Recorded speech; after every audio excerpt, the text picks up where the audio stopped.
bring 'em out, bring 'em out, bring 'em out, bring 'em out. It's hard to yell when the barrel's in your mouth. Come on. Bring 'em out, bring 'em out. Hey. Bring 'em out, bring 'em out. Yeah. Bring 'em out, bring 'em out. Hey. Bring 'em out, bring 'em out. VIP coming live from the VIP. Heard the nightlife, lost life, what I mean. Hello, YouTube world. It's Nicholas Montez here. Happy New Year, Happy Christmas, whatever. I know that I created that intro. I had to do it because that song is perfect from Deadpool and Wolverine. Hello, welcome to 2025. And you guys know what time it is. It's time to stop and rank all the movies that I saw from first time watches to new releases in the year of 2024. Wow, can't believe it's 2025. What's actually crazy is I'm starting the day off on a good note. I made a list of things I want to do today. I even made a list of my New Year's resolutions, which you'll hear about in my other live stream tomorrow about the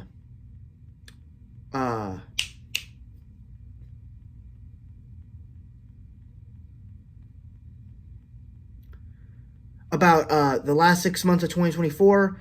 So I'll talk about that tomorrow. But literally, I actually started off on a good note today. I had 12 goals, just completed 3. I have 9 left, and this is one of them. But this will take a long time because we got to rank 515 movies and 180 something movies. It's going to be a while. But real quick, let me just go ahead and get onto my channel so that way I can start editing some stuff. Let me make sure let me just go ahead and... Okay. I want to see the opening real quick, so let me...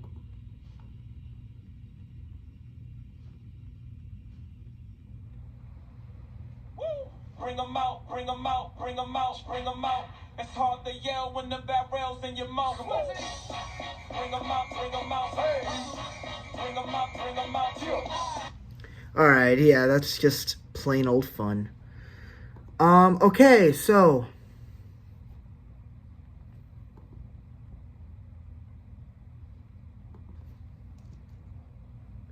Let me go ahead and edit this. Let me edit the chapter markers. I'm making them as we are going along. So that way, if anyone can't tune in throughout the entire thing but want to come back to watch it, you'll have timestamps to see which section, to see my top 10, my top favorites, yada, yada, yada. So, here we go. Hold up.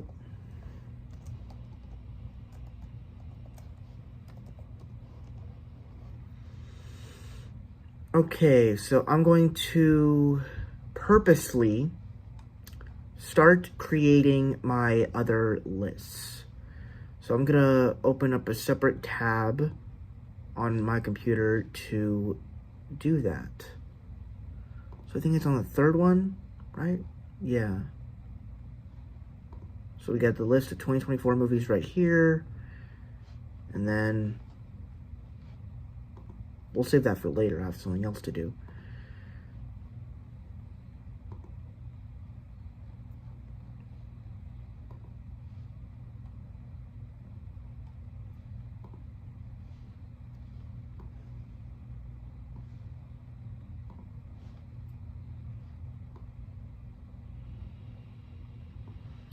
Okay, so I'm not going to give you a full look as to what it is, but I want you guys to take a look at my list here. Actually, no, wait, let me fix this real quick.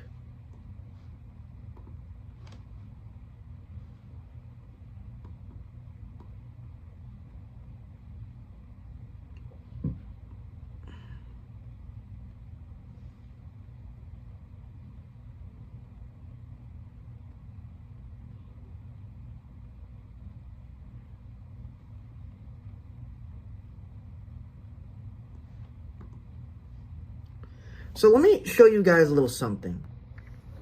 So this is my list. This is how it is for the first time watches. I've seen 515 first time watches throughout this entire year. But then if you head on over to the 2024 films list, you only got 2 sections, so it's like you only got 2 sections to talk about 2024 movies, and then like 6 sections to talk about 20 first time watches of 2024. So we got a lot more movies to talk about with first time watches. One of my goals this year when it came to movie watching was to watch over 400 movies, and maybe because of this month and how much movie watching I had to do, I kind of watched a good amount. So I watched a very unhealthy amount of movies. So with that said, let's just go ahead and get started. We're going to start this off at 60600.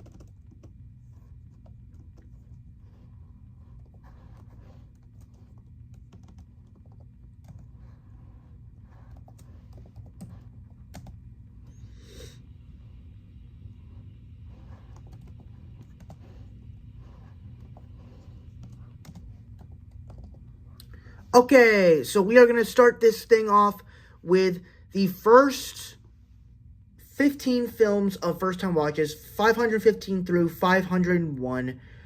I'm not going to just sit down and talk about one movie after another. I might go fast because some movies I just don't remember enough to have an opinion, but I know I hated them. So coming in last place for me, the worst movie that I saw the first time watch that I watched in 2024 was in number 515, All in Good Taste. This was, I believe, one of those 80s Jim Carrey movies. I do not remember a single thing about this movie. It was short, and I'm glad it was short because I do not remember it. 514, Sex and Violence, Family Hour.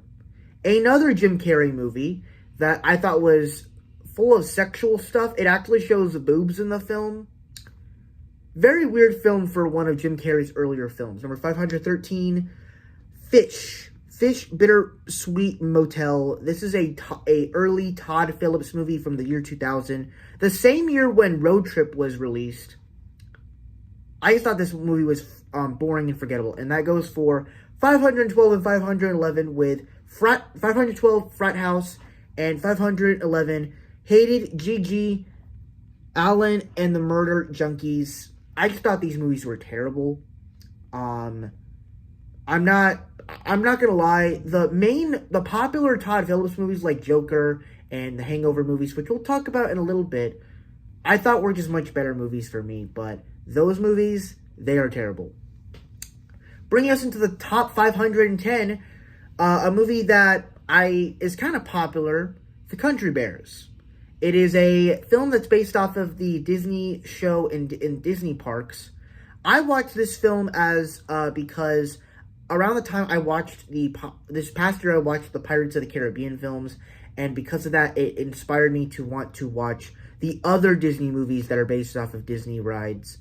And this was one I haven't seen before, and it's pretty bad. It's terrible. It's the CG, like, honestly, and I think the reason why it was bad for me is because I never liked the show in Disney. Like, my dad always loved it. He always liked it. I never been a big fan of it, so that kind of gives you a taste of what to expect from this movie and the show. 509 and 508. 509 are basically 2 Wizard of Oz movies from the 1900s, the 1910s. 509 is His Majesty the Scarecrow of Oz, and 508 is the Patchwork Girl of Oz. Yeah, it's early Wizard of Oz work. That pretty much tells you all you need to know. 507, The Haulers. This is a John Krasinski movie. And I'm not gonna lie, I feel like other than If and the A Quiet Place films that he's made, he hasn't really made his first couple films hasn't really been the most impactful for me. And it stars John Krasinski too. It stars him too. I just wasn't a fan of it, so for me, it comes in last. It comes in the bottom. 506, 506, 505, and 504. Basically all the bad Garfield films. which 506 is Garfield Pet Force, 505 is Garfield Fun Fest, and 504 is Garfield Gets Real. I didn't understand the point of all these Garfield movies. I never watched the Garfield show that was like kind of animated. I prefer the Bill Murray Garfield movies. And I did kind of like the Garfield movie that came out this year, which is part of the reason why I watched the Garfield movies this year. 503, The Wizard of Oz. Which year is it? 1925.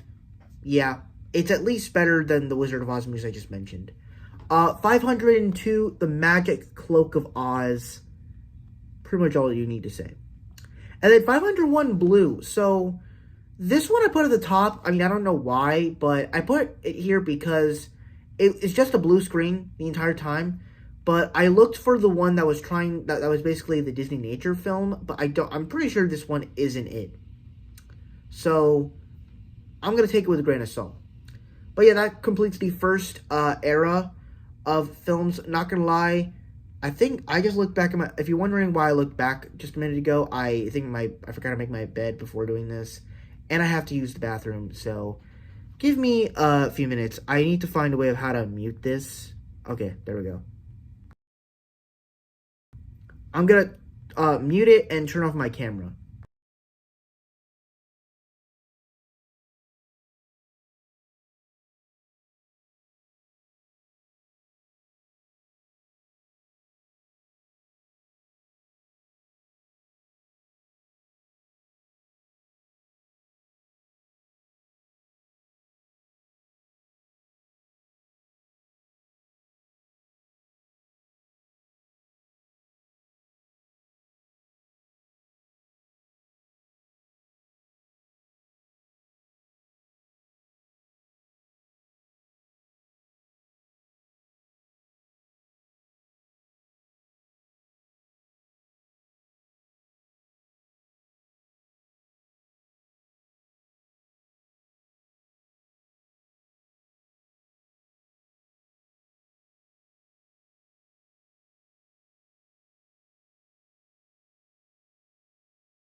Alright, I am back. So, yeah, that closes out the first section of this stream. Now we're gonna... Oh, by the way, I hanged up my Spider-Man calendar last night. So, in case that is something new.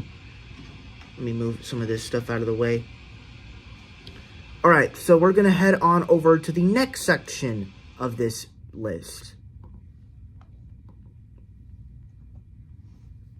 So we're at 13. I'm going to start at 14.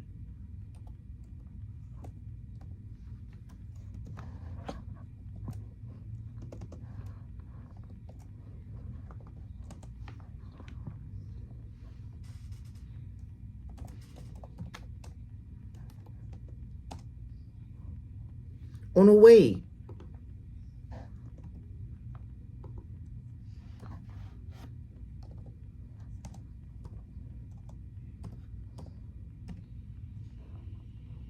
Okay, so the next section of this video will be 500 through 491.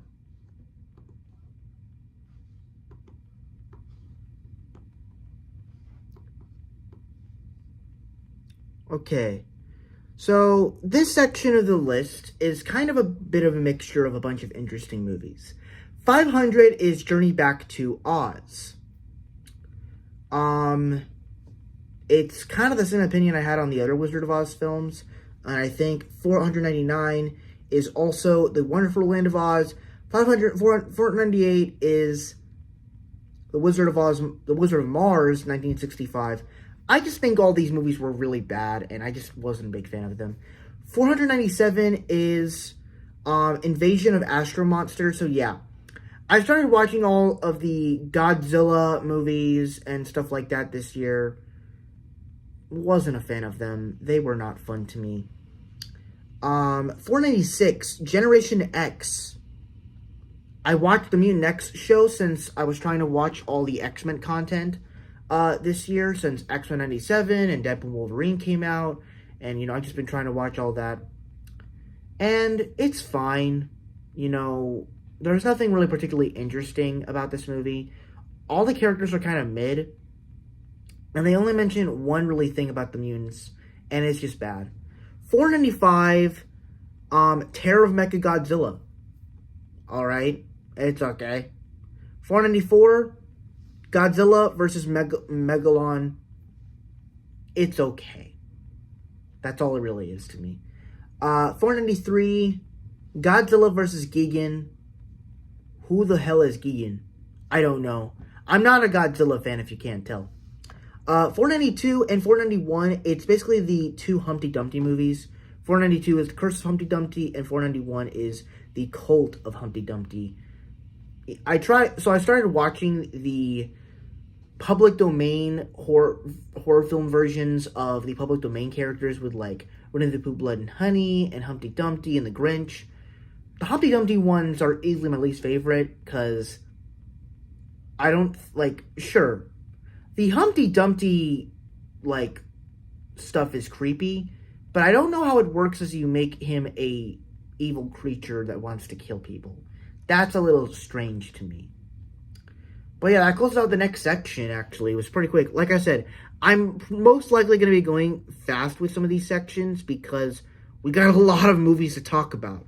So, we don't want to be spending too much time on one movie. But if I have a comment to make about a certain movie, I will gladly do so. Real quick, let me get my water here, because you gotta. It's the first day of the new year. Gotta stay hydrated.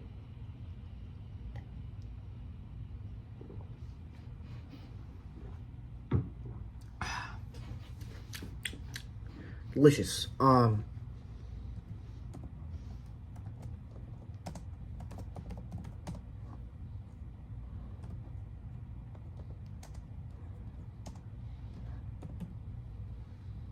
Alright. We'll be starting the next section at 1800.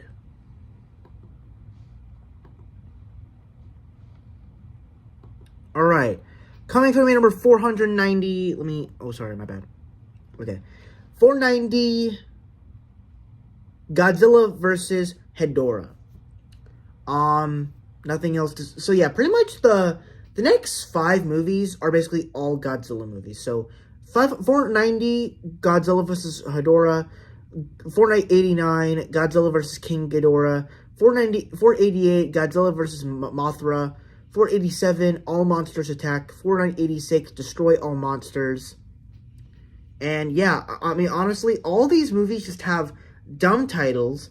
And honestly, do people actually like these movies? Do people actually is there a story that develops in all these movies? I'm really not understanding the love for Godzilla here. 485, Howard the Duck. I decided to watch a bunch of, different older Marvel films. This technically is one of the first Marvel movies, and it's bad. I mean, it's bad. Howard hooks up with human girls. Really weird stuff. I mean, of course, the episode in What If that we just got this past week, last week, it was fun with her having a baby with Darcy. That was cool.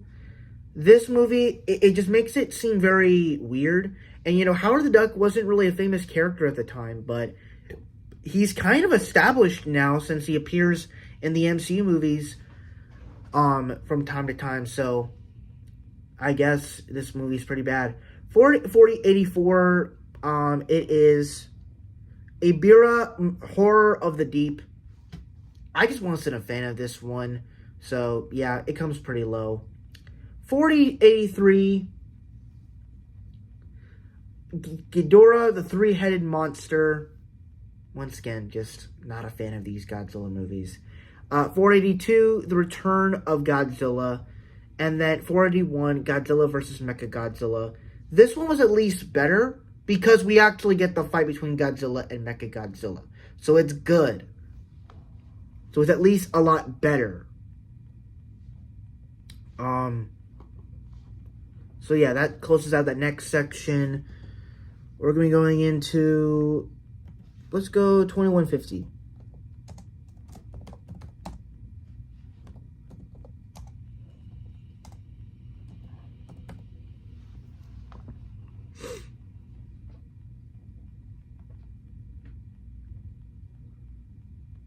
All right.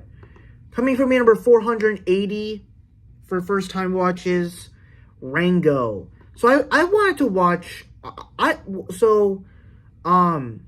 was watching the Oscar nominations, and I think this year I wanted to rank upon the animated wins for Oscars at the Oscars. And I've seen most of the movies. The only ones I didn't see were Spirited Away and then Rango.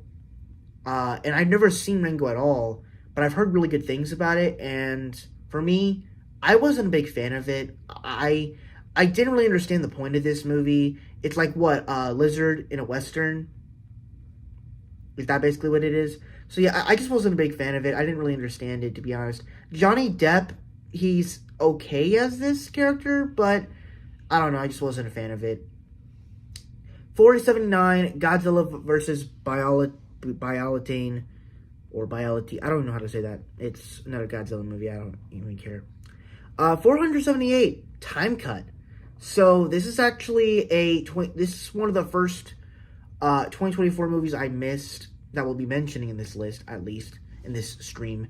I thought it was fine. You know, everybody said it was like Totally Killer that came out last year, and I really liked Totally Killer. And I think Totally Killer is a much better movie than this. But it's like, why are you trying to remake a movie that came out last year? It seems a little weird to me, but I still somewhat enjoyed it, kinda. 477, Brief Interviews with Hideous Men. So this is actually another John Krasinski movie. I believe his first ever film. Yeah, I wasn't a fan of it. Just wasn't a fan of it. 476, Godzilla vs. Mechagodzilla 2. The sequel's kind of better, and the poster's kind of better, I don't know. 475, Swept Away. It's what you expect. This is I believe this is one of Guy Ritchie's earlier films. I believe so. Kind of crazy that he made a movie like this. Weird to me. 474, Beneath the Planet of the Apes. I think this is easily one of the weaker Planet of the Apes movies for me. Not a big fan of it, though. Meh. It's okay. 473, King Kong Lives.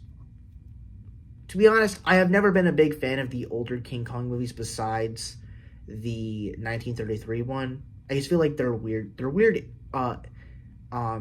movies to me. 472, Bud Abbott and Lou Costello meet the Invisible Man. So I am kind of a fan of the Invisible Man movies, but these in particular, they're not entirely watchable. I had to watch a lot of monster movies starting in July of 2023, and then it led into 2024, and some of them were good, some of them were not so good. And then closing out this section, 471, A Family Affair. This is another 2024 release that I missed. Wasn't a fan of it, to be honest.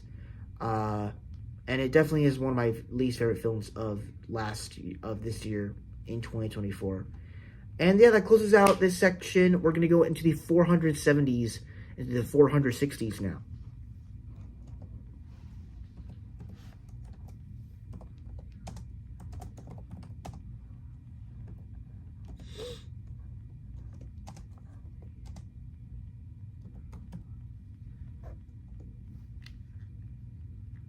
All right. Actually, hold on. Let me close my door because it's cracked open a little bit.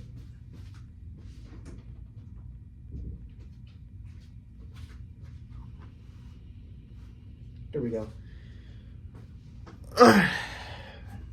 See, we're making through this. We're making progress.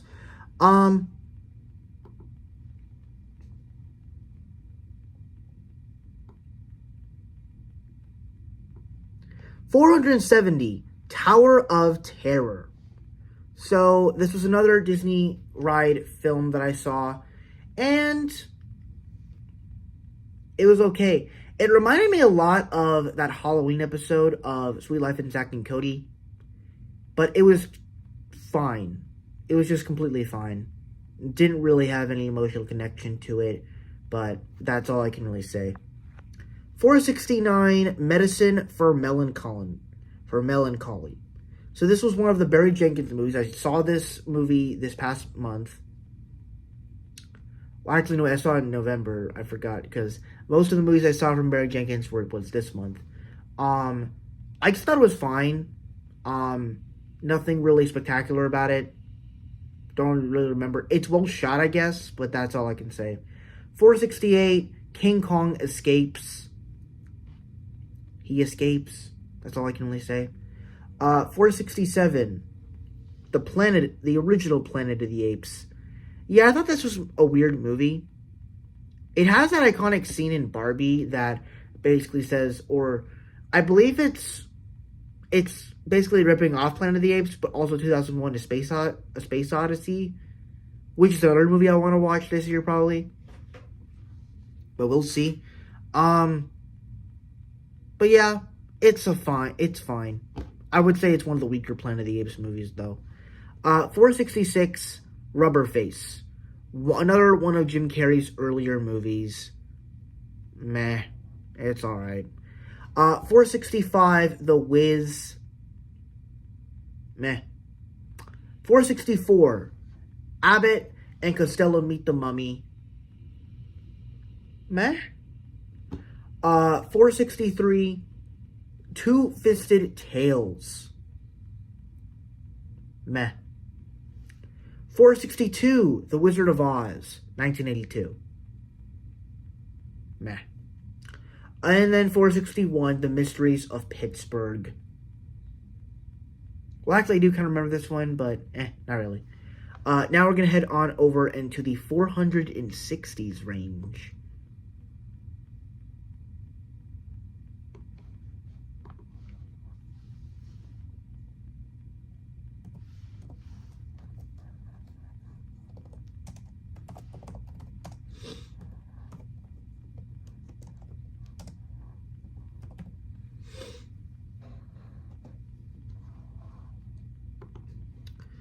Alright, so 460 is Godzilla against Mechagodzilla. It has at least a little bit of better animation than most, but still not a good movie. 459, Address Unknown. It's an early Sean Levy film. Wasn't a big fan of it, though. 458, King Kong, 1976. It basically just feels like the first movie and the new film from 2005, but just not as good of effects. It's okay. 457, Used Cars. This was a Robert Zemeckis movie. Just wasn't a fan of it, to be honest. 456, Escape from Planet of the Apes. I thought it was fine. 455, Son of Kong. I thought that, I don't remember where Son of Godzilla lands in this list, but I thought Son of Godzilla was more cuter. Son of Kong just feels a little weird to me. 454, Amazing Stories. This is like directed by a bunch of different directors. Tom Holland. It's directed by Richard Donner. It's directed by Steven Spielberg. It's directed by all these Robert Zemeckis. It's directed by everyone, honestly. 453, Matchstick Men. This is a Ridley Scott movie. This doesn't feel like any of his other movies, so it comes low. 452, House of Frankenstein. Meh. And then 451, House of Horrors. Okay. So, that closes out that section. Now we're going to head on over into the 450s range. We still have a lot to go. Oh my god. Ugh.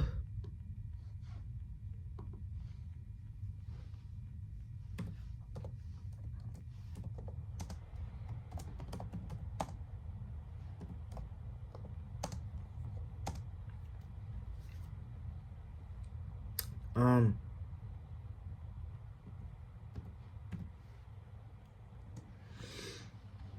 All right, coming from 450, Bud Abbott, and Lou Costello meet Frankenstein.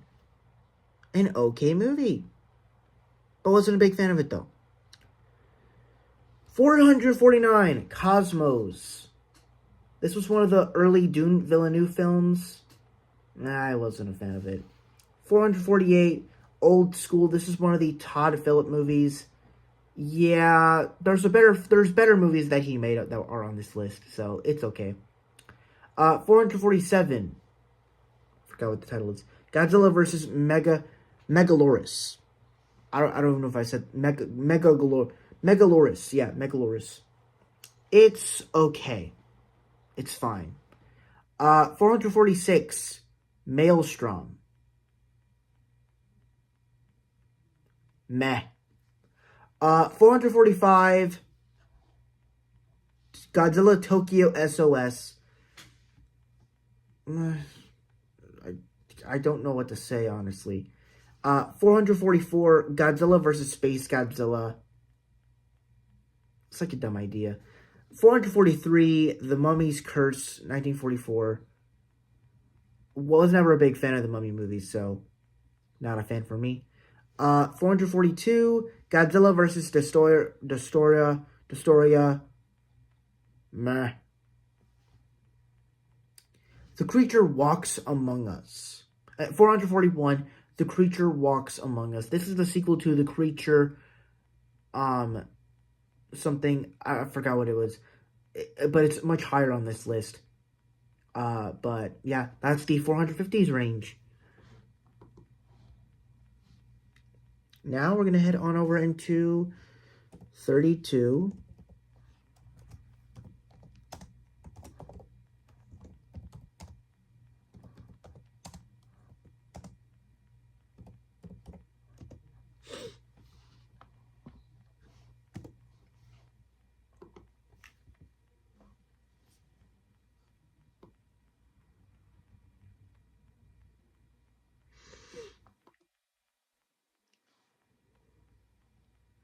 All right, so as we head into the 440 through 431 range, this is where movies in this list start to get a little bit better for me.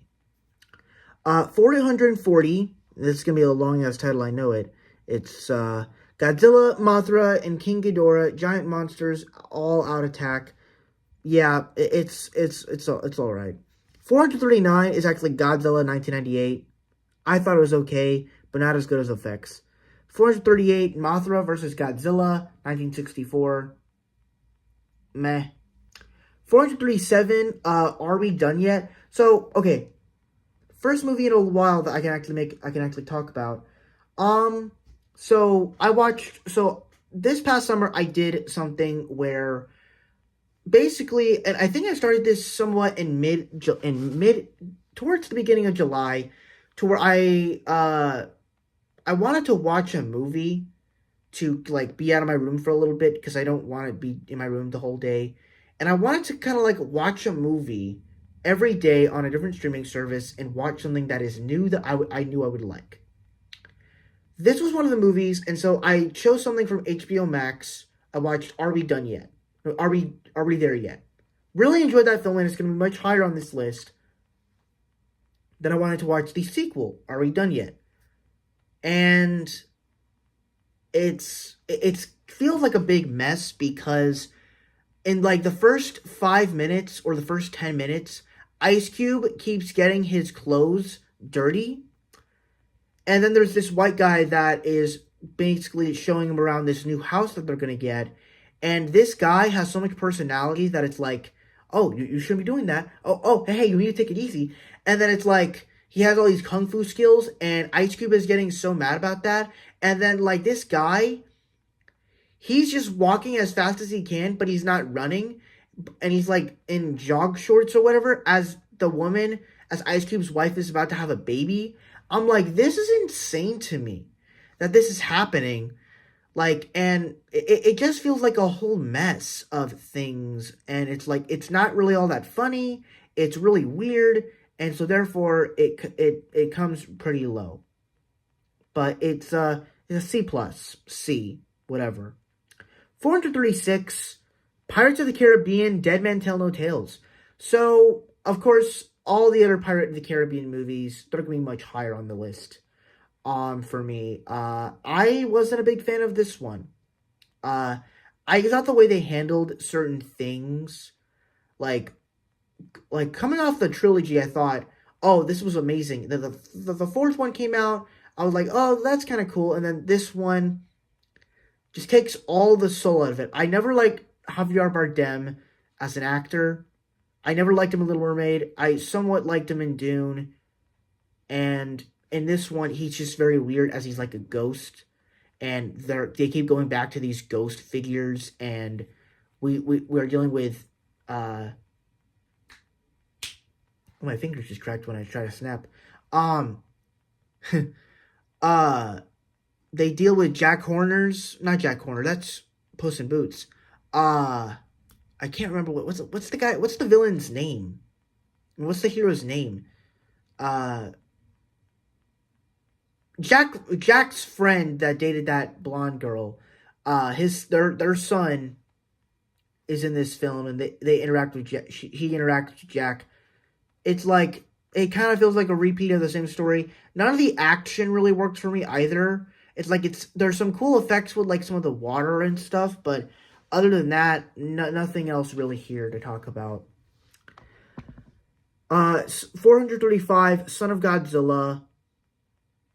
Come on now, it was all right. Wait, I forgot Son of Godzilla. Yeah, I did like this movie. I remember. This one was actually kind of cute.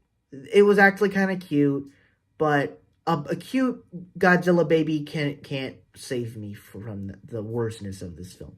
434, Stardust. This was a Matthew Vaughn movie, since I wanted to watch Matthew Vaughn films to get ready for Argyle. And I don't know, I just wasn't a big fan of Stardust. So, meh. 434, Revenge of the Creature. So this is I believe this is the sequel to Creature of the Black Lagoon.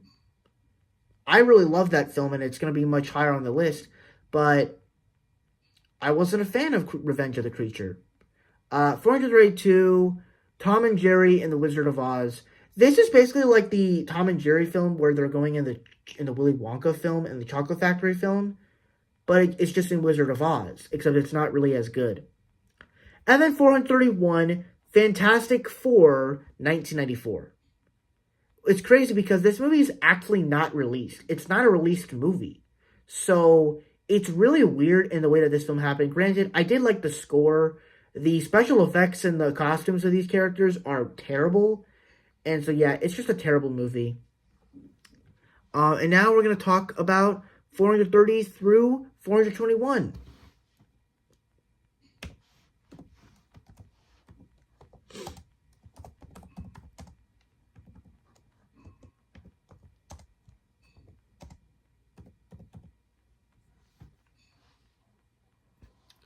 Okay, coming from me, number 430, we have Green Lantern. So what's actually crazy is I own this movie. I own Green Lantern.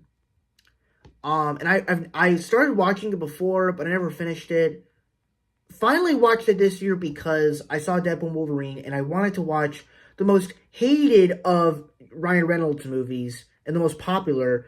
But then I also wanted to watch the most popular Hugh Jackman film, The Greatest Showman. And so I watched both of them. Obviously, I'm a much bigger fan of The Greatest Showman. But with Green Lantern, I can kind of understand why people didn't like it. I'm not saying it's, like, terrible. Like, Ryan Reynolds has his charm. The CGI is okay-ish. The characters are mid. But other than that, there's not really anything anticipating or exciting about this movie. 429, Mars Attacks. I believe this is another Shawn Levy film. I'm pretty sure. wasn't a fan of it. So yeah, it comes in last. Well, I mean, it comes in this list. 428, Morbius. So I watched this movie to get ready for Madame Web. Never watched Morbius before when it came out in 2022. And, everybody was saying, do not watch this movie because it's terrible. I mean, come on. Everybody has a different opinion on a movie. I have a very different opinion on Kraven the Hunter, which we'll hear about in a little bit. For me, I understand why this movie is hated, but it is... it actually has a cool concept. Like a vampire and a brother story and all this backstory. And this guy's sick, and so he gets these special powers to get himself healed. Basically kind of the plot of Deadpool, except without the funness and the guns and the swords. But I think the story itself is pretty bad, and the way that it also tries to, connect in it being a Spider movie and what universe does it take place in, and, Vulture, how did Vulture get here? Where did he get his suit from in the post-credit scene? All that stuff doesn't make a whole lot of sense. And it's a bad example of how to do that kind of movie. But, this universe, Sony Marvel villain universe, it's over now. 427, The Hobbit, An Unexpected Journey. To be honest, this movie is not even as good as the original Fellowship of the Ring, Lord of the Rings movie. 426, Conquest of the Planet of the Apes. It's okay. 425, The Mighty Kong. I thought this movie it had some fun animation, some fun songs, but I feel like that's all this movie really offers for me. It's just the original King Kong story, but feels like Curious George or something like that, or a 90s Disney movie. It just feels a lot like that. 424, Star Wars Episode 1, The Phantom Menace. So, I watched the Star Wars movies this past year. I watched the ones I didn't see. And I watched The Phantom Menace, and it's okay. There's definitely some, fun things here and there. But nothing of that nature that gives me, I do like seeing Darth Maul and stuff, but honestly, it feels pretty weak. And the fact that you have a young Anakin Skywalker, but then he's kind of getting older throughout the trilogy, just feels a little weird to me. 423, Hot Frosty, another 2024 film that I was not a massive fan of. I actually hated this one. The idea of a hot guy that is basically Frosty the Snowman, and also brings in the girl from Mean Girls from 2004. I thought it was fine. It was just completely fine, but kind of watchable in the sense, I don't know. All right, so 422, this is where movies in the list start to get a little bit better for me. It actually starts to get a bit better for me.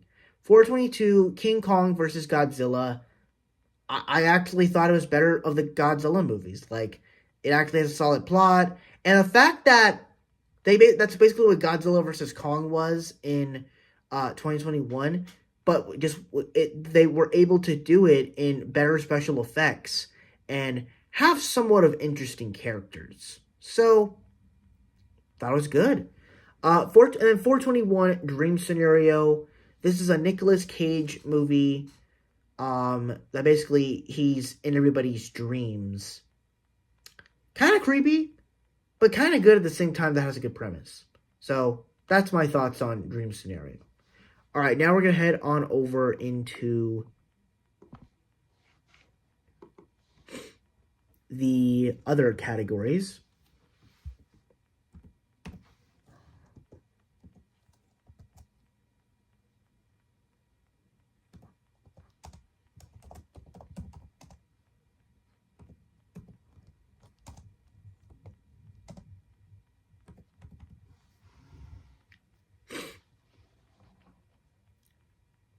Okay, so going through mirror 420, The Dry. So this is I can't remember. It was a sequel to something. I totally forgot. I wasn't a fan of it though, but I was okay. 419, The Man from U.N.C.L.E. So this is another Guy Ritchie movie, spy, espionage. There's better movies that he did of this genre. That's all I can say. 418, Thor: Tales of Asgard. So this was, I started watching those Marvel animation films. I started with Hulk versus Wolverine, as well as Hulk versus Thor. We never got the Hulk versus Wolverine fight in Deadpool Wolverine, so I wanted to watch the film, and it was great. The other movies, not so much. Some of them are pretty mid, and this is one of the more mid ones. Seeing a younger version of Thor just doesn't really interest me. Teenage Thor is just really weird. So, yeah.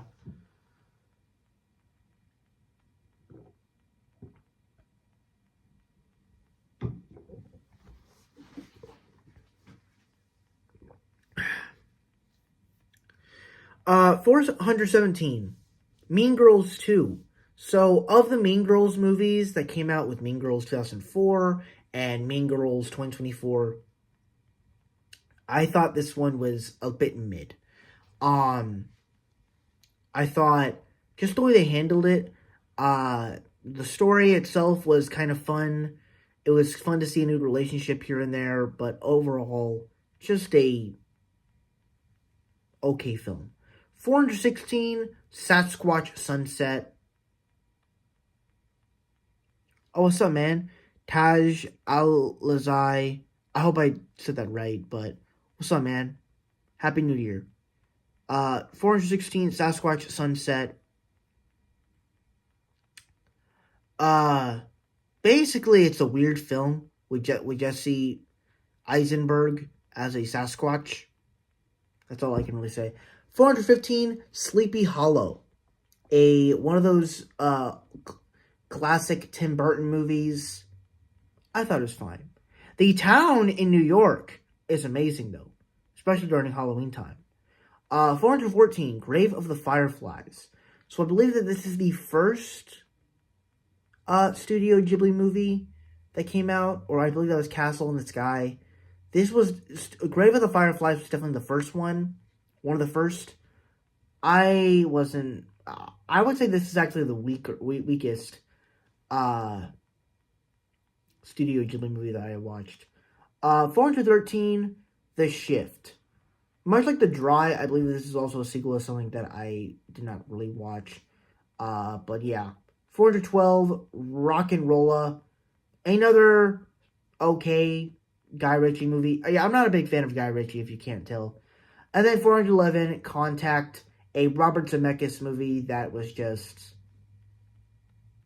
all over the place. So it goes there. Now we're going to start talking about the top 410 through 401.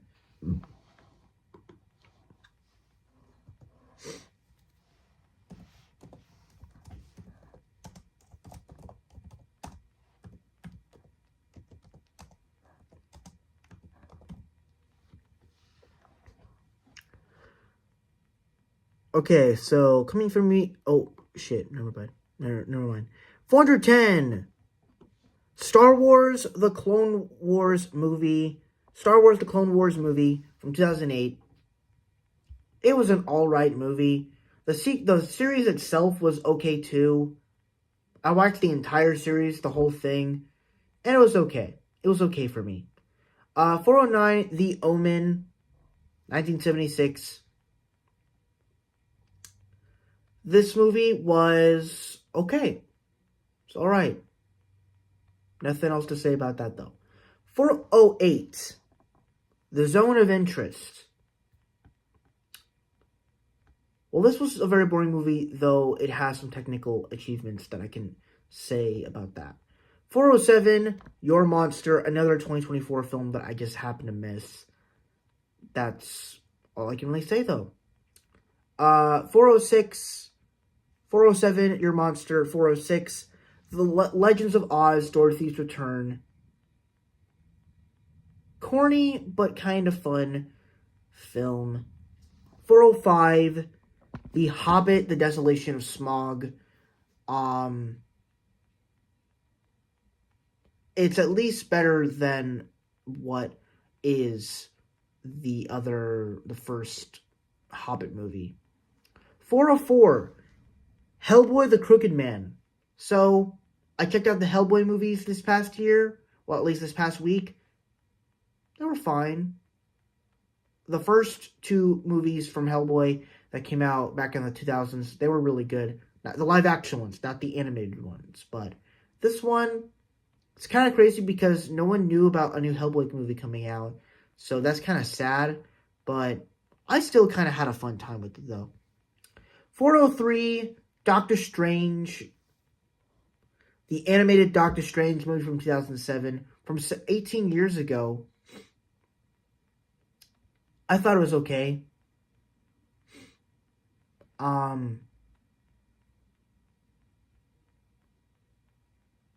But that's all I can really say, though. 402, Smile. Just to be clear here, wasn't a big fan of this one. It was lame. Kind of, it was okay. I'm a big, I like the second one much more, though. And then 401, we have Percy Jackson, Sea of Monsters. I thought it was a bit cool, but I believe this is this is the sequel. Yeah, this is a sequel. I liked it a little bit, but not a whole lot. All right, that's complete the 400s. We made it. We're now in the top 400s. Whew. Can't believe we're finally here. Man, I've seen a lot of movies. Okay. I'm going to try to go a little faster now.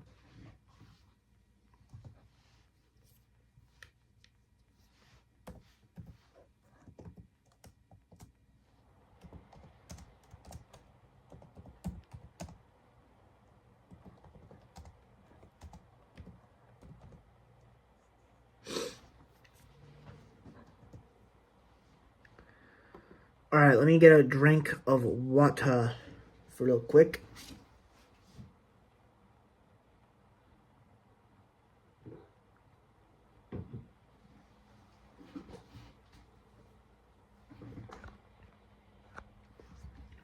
Uh, 400 is Cuckoo. Just saw this week. It was okay, I guess, but nothing really that exciting. But yeah, 399, Big Liar, Big Fat Liar. It's another Sean Levy movie. 398, Due Date, solid. Little Todd Phillips, little vehicle. It was okay. 397, Percy Jackson and the Olympians, The Lightning Thief. The original film was pretty good. 396, Amelia Perez. This was like the Zoe Saldana musical film.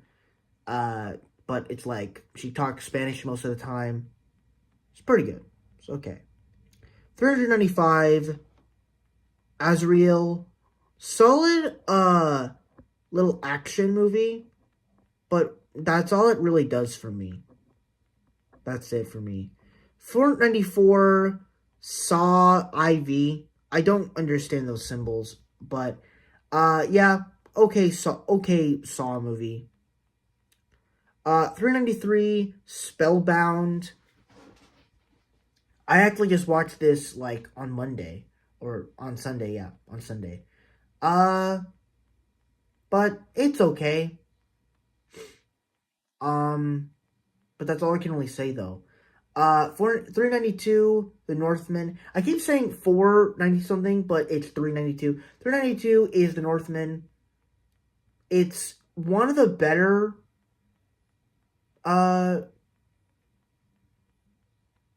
Robert Eggers films, but that's all. I mean, I believe it is my least favorite on this list. But if I were to rank them now, to just because there's only 4 movies that he's made, or yeah, I haven't seen Nosferatu yet, so it won't be on this list. But The Northman, it's at least one of the better movies. And then 391, Heretic. But yeah, that's pretty much it now. Whew, don't worry. It's the first day of the year. We'll get through this.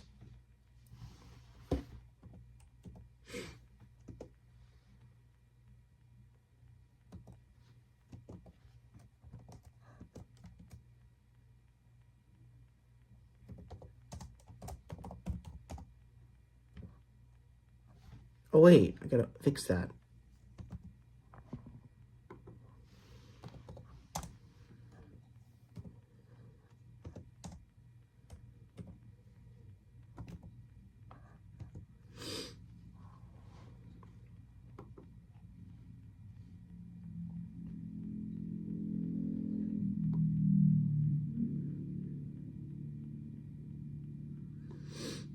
Uh, 390. What lies beneath? It's okay. Yeah. 389, Never Let Go. This is it's kind of like what I just mentioned with, which one was it? Azrael. It's like that, but it's a little bit better. Just a little bit better. 388, Dorothy and the Witches of Oz. It was fine. I liked it enough. 387, Beowulf, or whatever. I don't know how to say that. Beowulf. It was pretty good. Okay. 386, Dear Santa. I have a little bit of opinion on this movie because I like Jack Black in movies. And he's an alright, performer.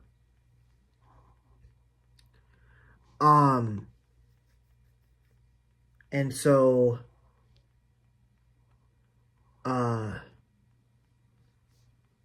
so, he actually kind of steals the show in this one.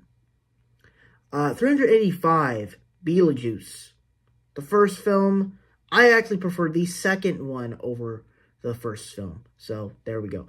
Alright, now I just realized, so I started looking up on my list, and I'm like, we have a lot of, B minuses left, to go for the 300s, and I just saw a movie that I gave an A minus to, and a movie that I gave a B to. So, I'm not going to show you what it is, but I'm going to fix it real quick. Excuse me.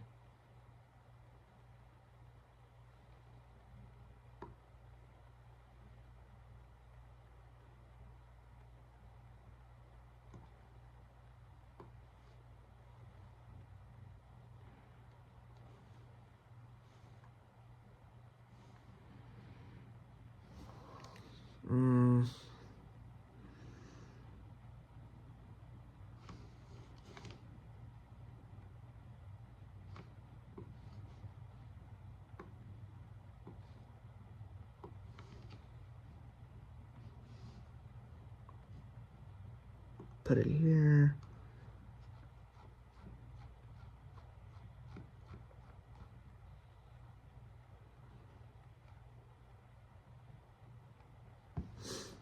And then, I don't know how that movie got there.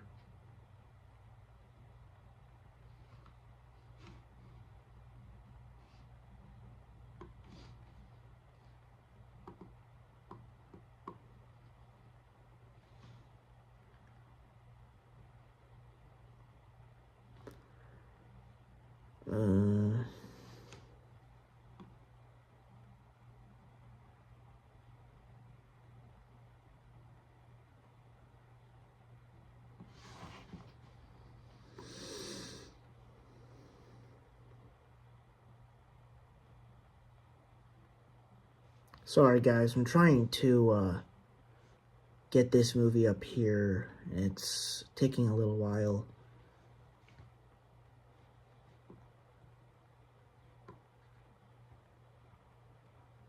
Okay, this could work. Yes. I didn't think this could work. You don't need to know what I'm talking about. Hey, this gives me a little bit of a break from talking, I guess. Okay. Okay, so we got it working. Okay. Boom. Anyways. So I don't know if this would have changed my list.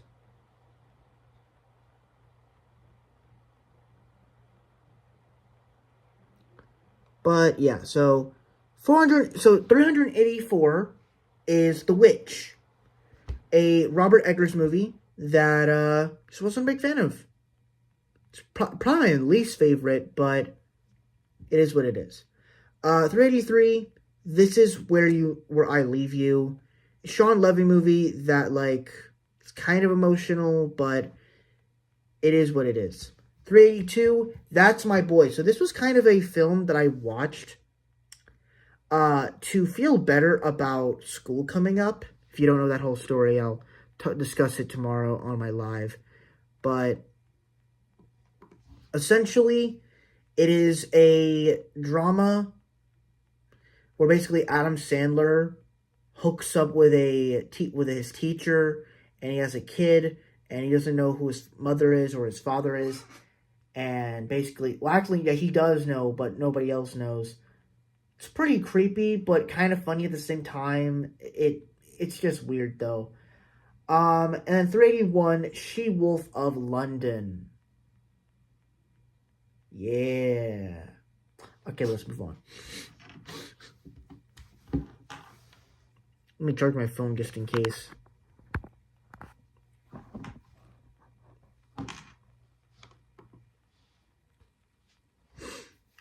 Oh my god. Ugh.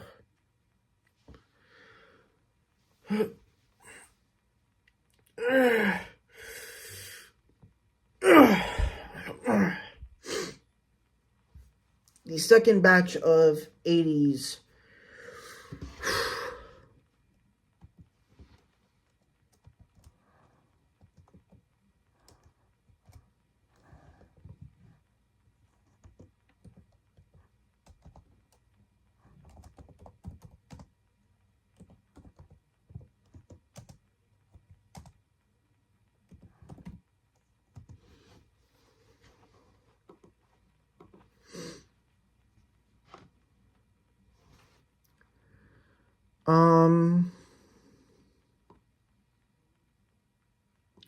Okay, so coming in for me, number 380, we got Back to the Future 3.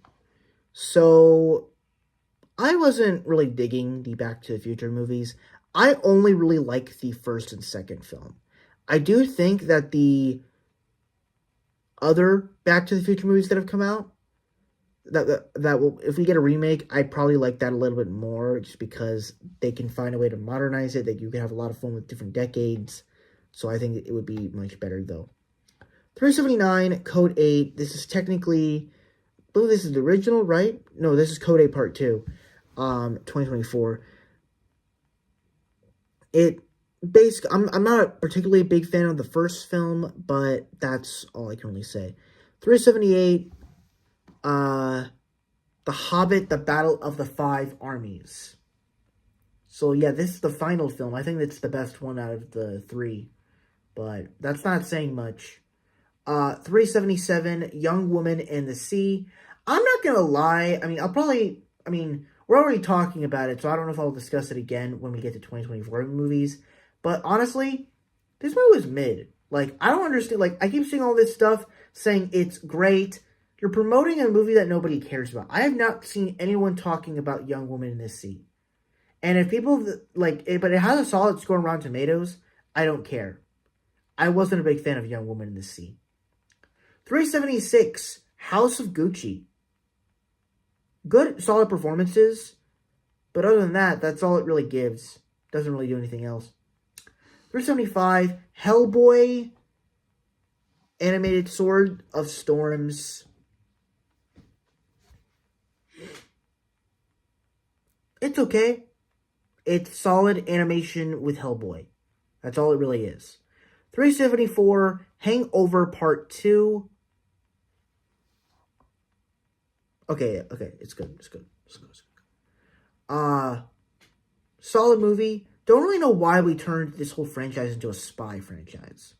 Weird. 373, The Punisher, 1989. Dolph Lundgren is an okay Punisher, but that's all I can really say, though. 372, a good year. I forgot why I watched this. Oh, yeah, this was a Ridley Scott movie, yeah. So, it was alright. It was alright. And then 371, Prey. So, this was a solid, lion attack movie. I thought it was fine. There's definitely a better lion movie that we'll be talking about in this list as we move along. With that said, let's move on to the 370s through 361.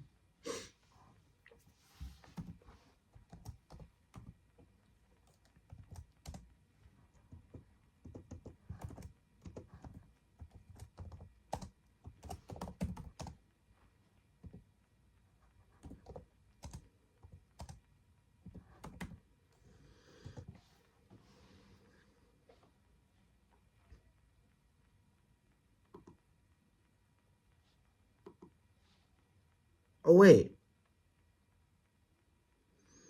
I thought...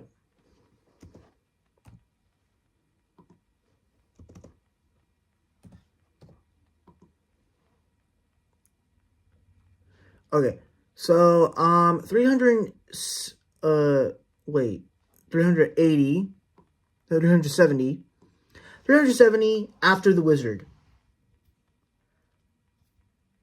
It's fine. It's like a present day Wizard of Oz, but in like normal time. Kind of fits a little bit, but not really. 369, Beau is Afraid.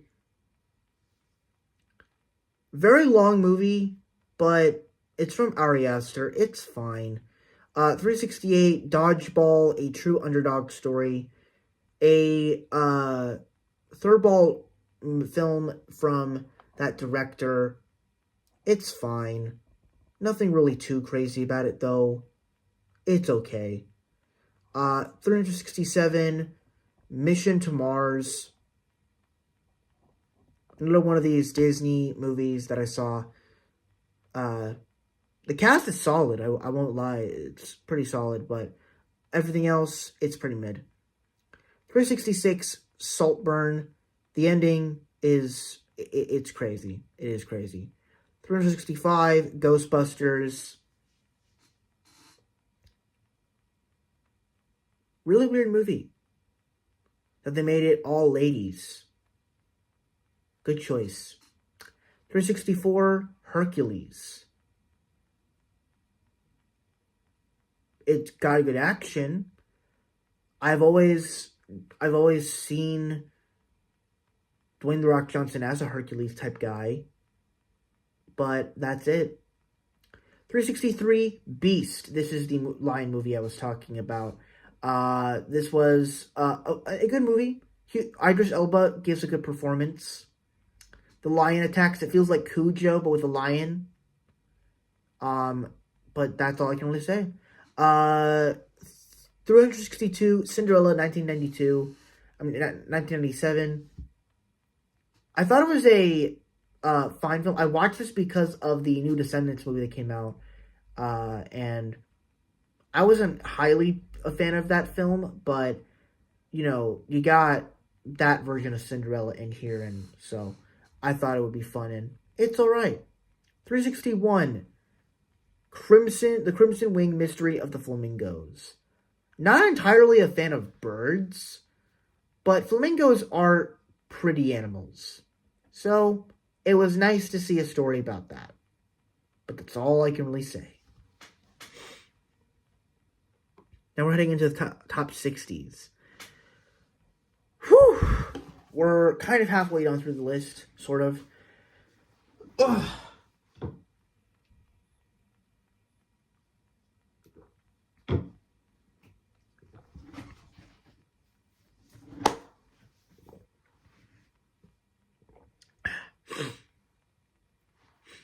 My nose. Let me go ahead and edit this next part. It is 5 o'clock already. We've been doing this for like an hour and a half. Crazy. The things I do for you people.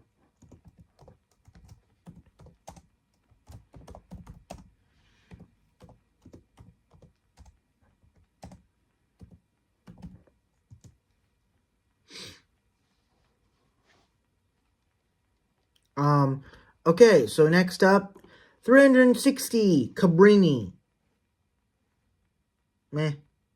359, Romancing the Stone. Meh.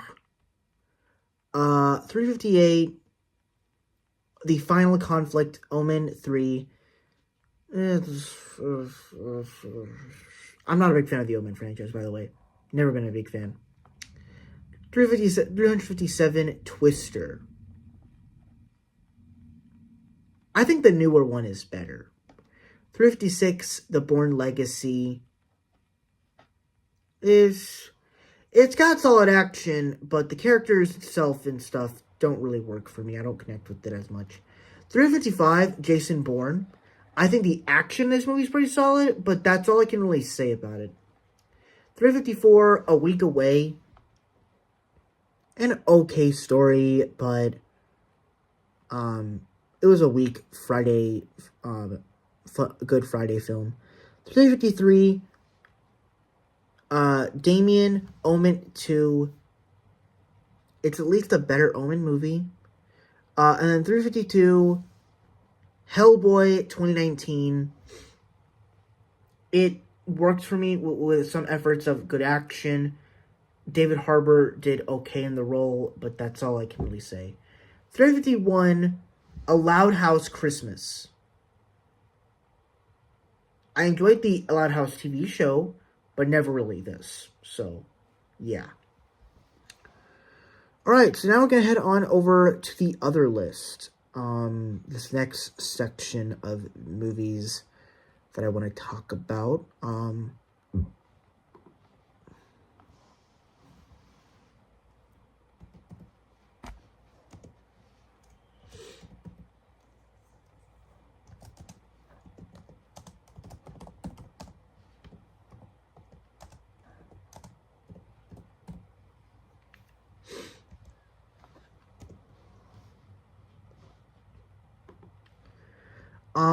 So 350 is Someone to Watch Over Me. So I don't remember who directed this. I can probably look.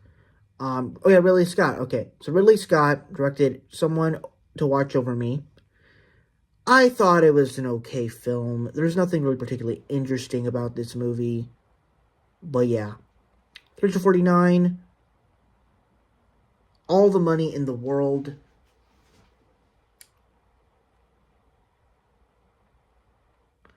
348, Horizon: An American Saga, Chapter 1.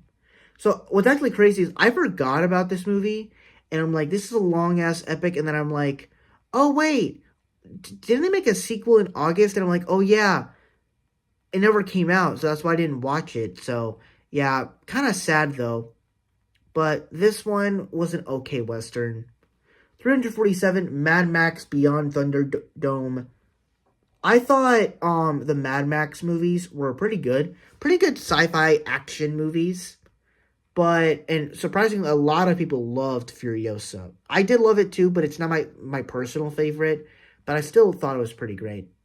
346, A Christmas Carol. So, I thought this was a fine Robert Zemeckis Christmas movie. It's basically the actual Christmas Carol story, but without any of its polish or flaws. 345, Arthur the King. 344, Planes. It's an okay movie. It just feels like a cheap Disney film. Kind of feels my phone's hot. It's a little bit, but it's not too much. 343, Battle for the Planet of the Apes.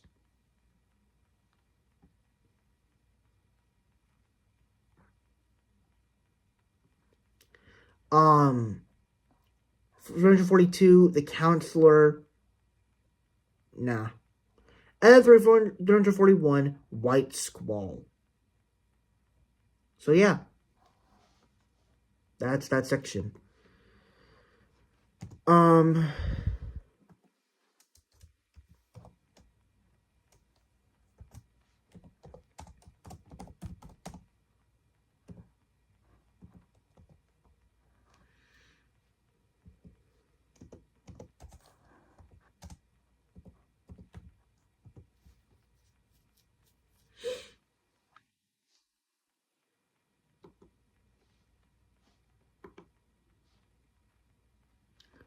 Okay, so now we're in the top 40s.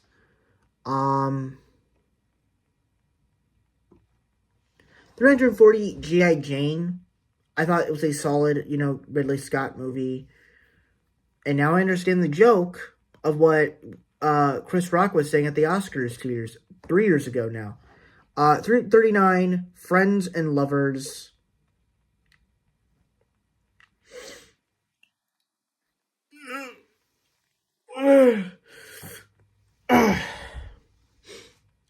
Oh, I actually have an opinion. I have some thoughts on this movie because this movie, I couldn't find the version that my friend was talking about, but this is technically what it is. It's basically like this sexy movie that my friend recommended to me because we're both, like that. So I thought it was fine, but the movie was a little odd, but I thought it was okay. 338, Death Becomes Her. Solid Robert Zemeckis movie. That's all I can really say. 337, Hannibal. This movie was creepy. Even by that face, it's wow. 336, His Only Son. It's all right. 335, VHS 99. Wasn't a big fan. I'm not being a biggest fan of VHS, but they're okay. 334, Southbound. But yeah, I enjoyed this movie an okay bit. 333, Godzilla 2000 and what? 2000 Millennium. Solid movie. 322, Planet of the Apes, the original one from the remake from 2001 from Tim Burton. I thought it was an okay movie. Nothing too crazy though. It's alright. And then 331, 1492, Conquest of Paradise. So, yeah, that closes out that section.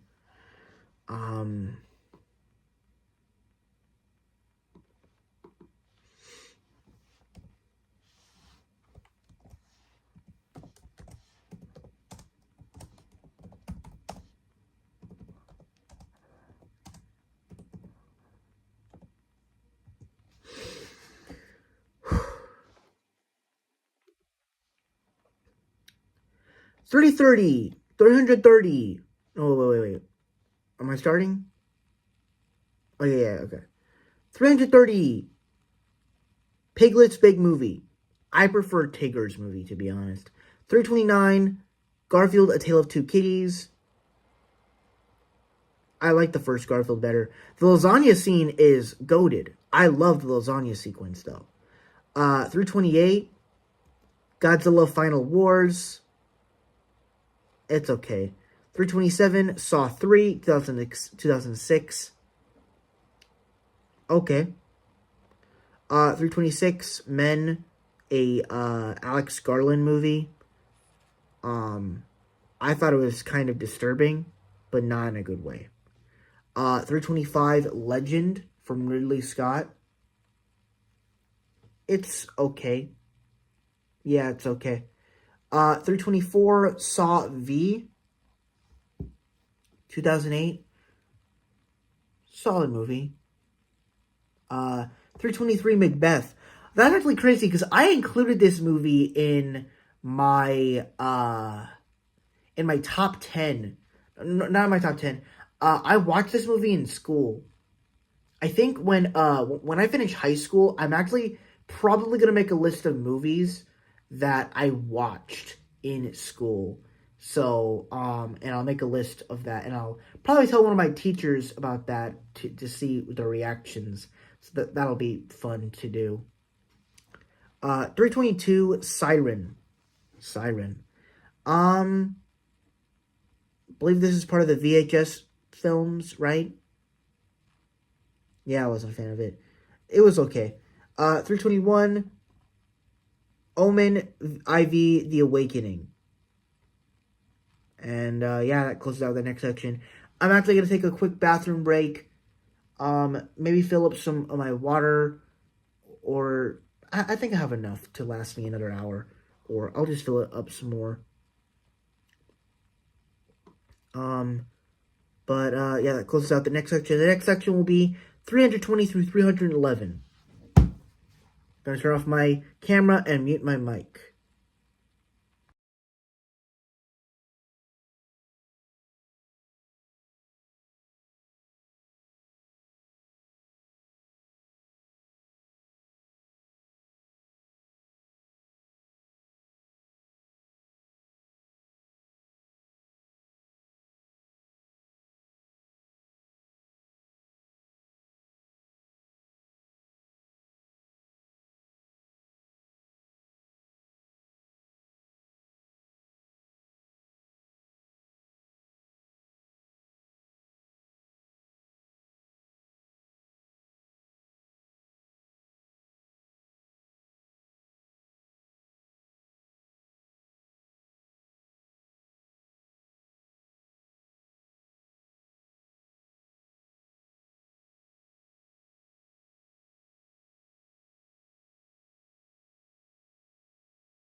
Okay, I'm back. Okay, so we're gonna edit this next section. Let me see.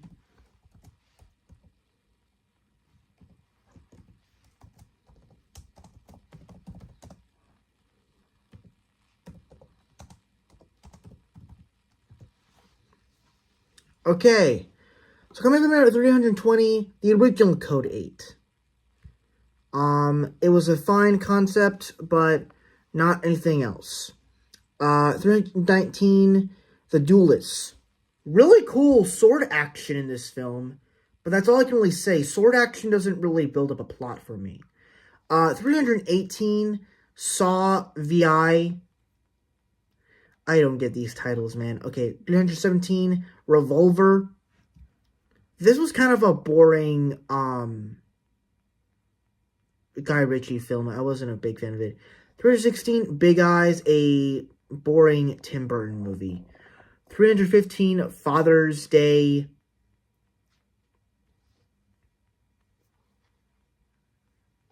Robin Williams, Billy Crystal. solid performances. 314, Megalopolis. I was kind of excited for this film because it's like, it feels so different. It's going to feel so different from all of the films that Francis Ford Coppola made, other than The Godfather and Jack and all these other movies. It's alright. They're solid performances, but that's all I can really say, though. 313, Snatch. Definitely one of the better Sean Levy... No, wait, not Sean Levy. Guy Ritchie movies. Definitely. 312, The Internship. So, I think this one is alright. It's got some good acting in it. It's fine. And then 311, Starsky and Hutch. Really good pair between our two leads. The rest of the film, it's pretty okay. And now let's head into...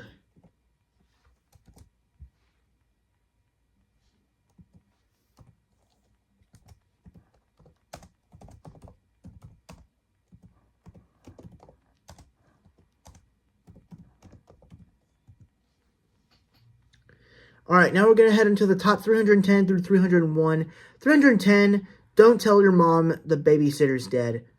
I don't think I watched the new one. So, yeah, I wasn't a big fan of this one either. 309, Conclave.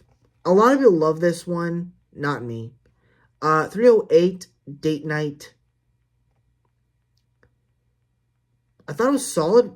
A solid little action film starring Steve Carell. That was good.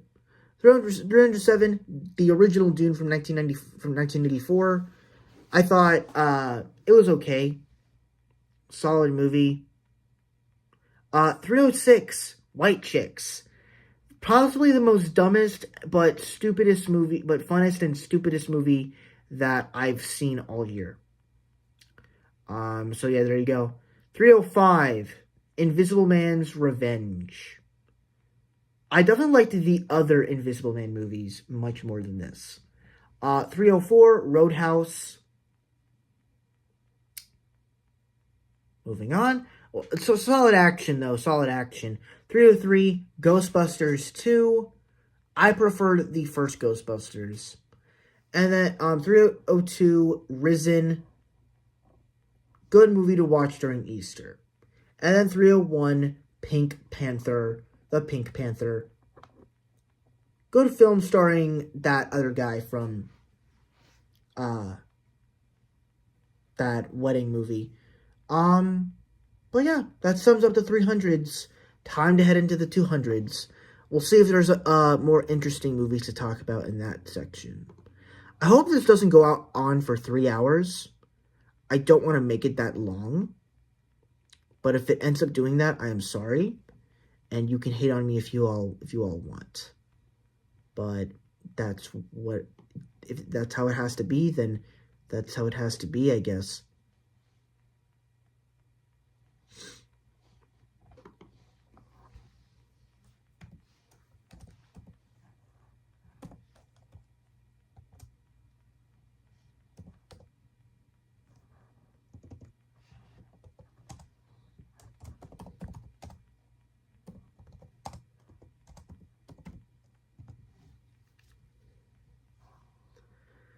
Okay, so coming for me at number 300, we have In a Violet Nature.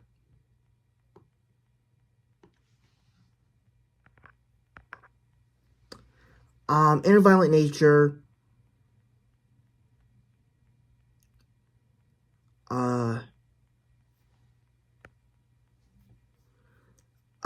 I think that this movie is,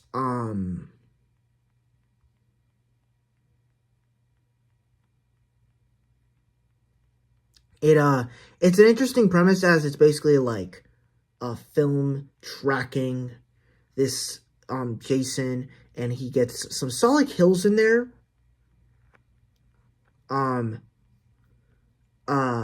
But at the same time, it's simple for 2 hours, I think. Maybe an hour and a half. It's okay. 299, Operation Fortune. It's solid action from Guy Ritchie, but nothing else. 298, Beverly Hills Cop 2. I think that this is pretty weak compared to the first film, but I'm just not a big fan of it. 297, Troll Hunters, the movie. Troll Hunters, Rise of the Titans. 296, Lucy. Yes, 2025 will be a good year for movies, hopefully. 296, Lucy. Scarlett Johansson movie. It was 10 years ago yesterday, last year since it came out. I thought it was okay. 295, I Want to Hold Your Hand. This is actually one of the first Robert Zemeckis movies. And I thought it was an okay movie. 294, Jet Jackson. This was like a Disney Channel original movie. It came out like in the 2000s, I believe. Yeah, 2001. Solid movie, but kind of forgettable. I want to see Up and Away. 293, The Wind in the Willows. Another Disney ride movie that I wasn't a big fan of. I believe this might be based off of the characters in the Splash Mountain ride, if I'm not mistaken. I don't know. 292, The Mean One, the horror Grinch movie that was definitely one of the better films out of that category of film. So, I thought it was okay. And then, 291, It Ends With Us. I thought Blake Lively did an okay job. She was a good actress. She's still a good actress. But, yeah, that's all I can really say about It Ends With Us. And now we're going to head on into the 290s. Let's go.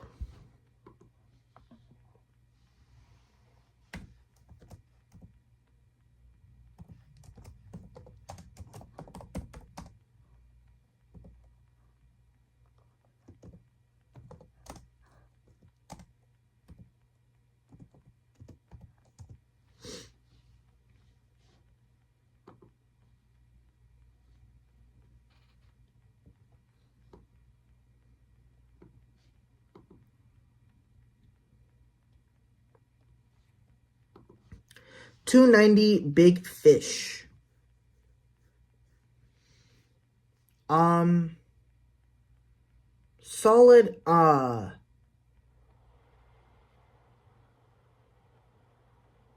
solid Tim Burton movie. I watched this for spring of 2024. It was okay. 289, Lock, Stock, and Two Smoking Barrels. A Guy Ritchie movie that I thought was okay to say the least. 288, Badland Hunters.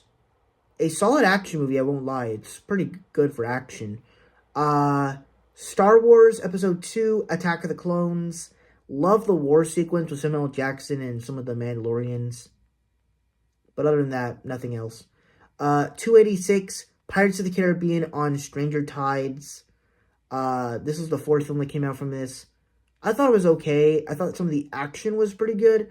And the score, but honestly, just a weird movie, to be honest. 285, Mean Girls 2024. Of course, Renee Rapp is gorgeous, and some of the music is kind of good, but the movie is a little tacky, and kind of formulating certain plot lines and to the movie and from the play, it doesn't fully work. 284, Just Married. Meh. It's alright. 283, Layer Cake. Meh. Actually, no, wait. This is the section of the video where the movies for me start to get actually pretty good. 383, Layer Cake. But it's definitely one of the more forgettable ones, but it's a B. 282, ISS. I thought it was a solid, thriller in space, and that's it. And then 281, Anatomy of a Fall. This is basically like a murder mystery type film of like Did this guy kill himself or something like that? Pretty interesting movie, not gonna lie. So I enjoyed that a good bit. And now we're gonna head on over into the 280s.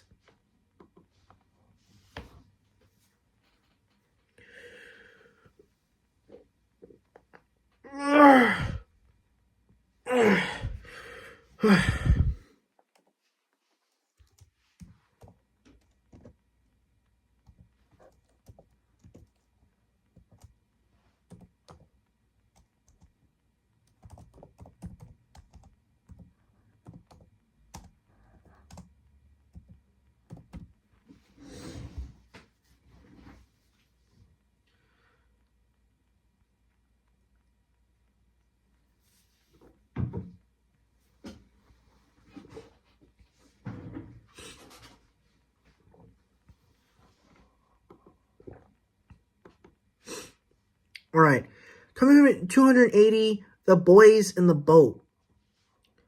I thought it was an okay movie. It was from last year. I kind of wanted to watch it, and it was okay.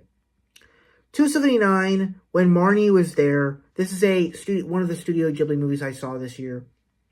Well, I saw all of them, by the way.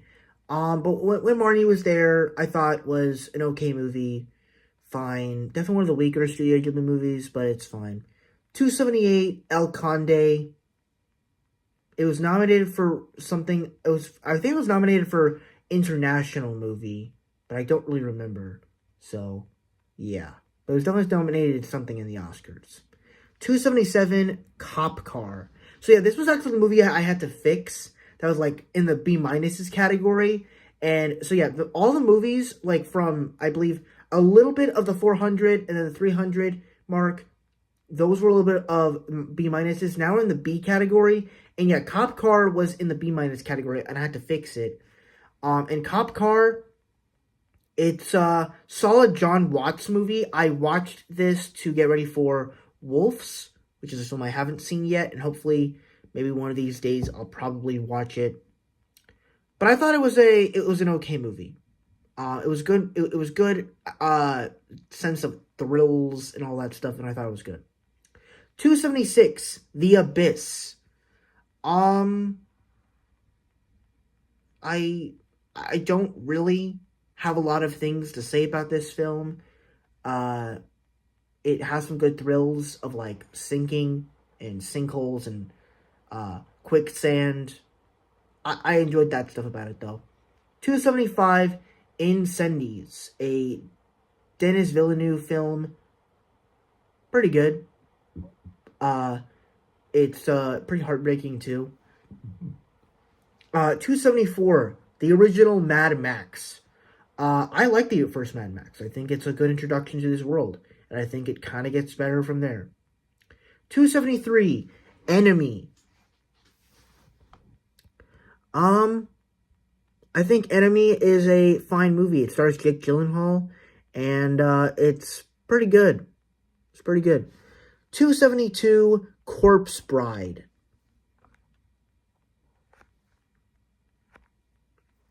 Corpse Bride, pretty enjoyable watch. I like the animation. It feels a lot more like Nightmare Before Christmas. But much like that, I'm not a big fan of this sort of animation, so it is pretty low. But it's still good, though. And then 271, The Covenant, a sort of war film where Jake Gyllenhaal's character kind of forgets some stuff.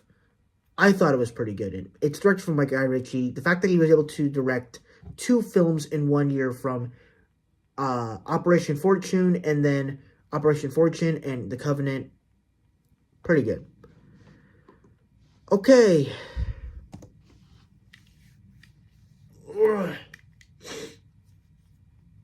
Gonna take a long break after this. It's 5:30 right now where I'm at.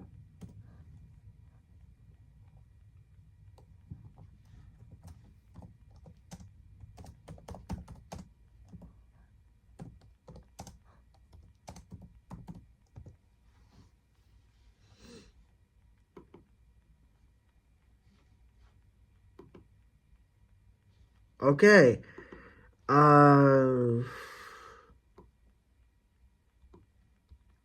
270, Purge Anarchy. Solid Purge movie. I did like it. I liked it a good bit. 269, Edward Scissorhands. This might be a hot take because it is known to be a classic for Tim Burton movies. I thought it was fine. It was okay for me. 268, Shin Godzilla. Solid Godzilla movie, but nothing of that nature. 267, Lisa Frankenstein. That was good. My sister still needs to see this too. 266, VHS 94. I thought it was good. 265, Howl's Moving Castle. I thought it was okay. Definitely okay. 264, Tales from Earthsea. There's definitely some memorable animation in here, but nothing else for me. 263, Red Dragon.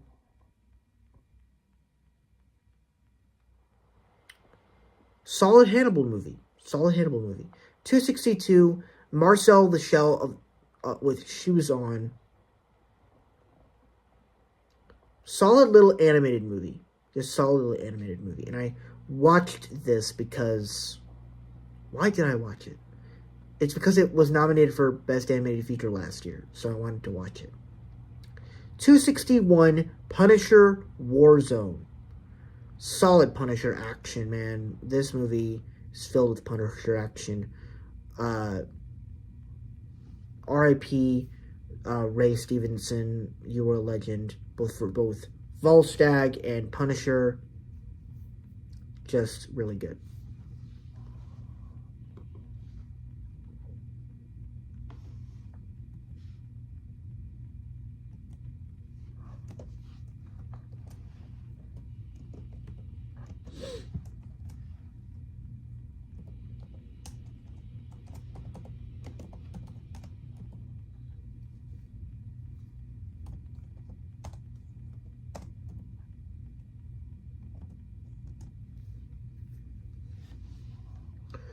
Okay, coming from number 260,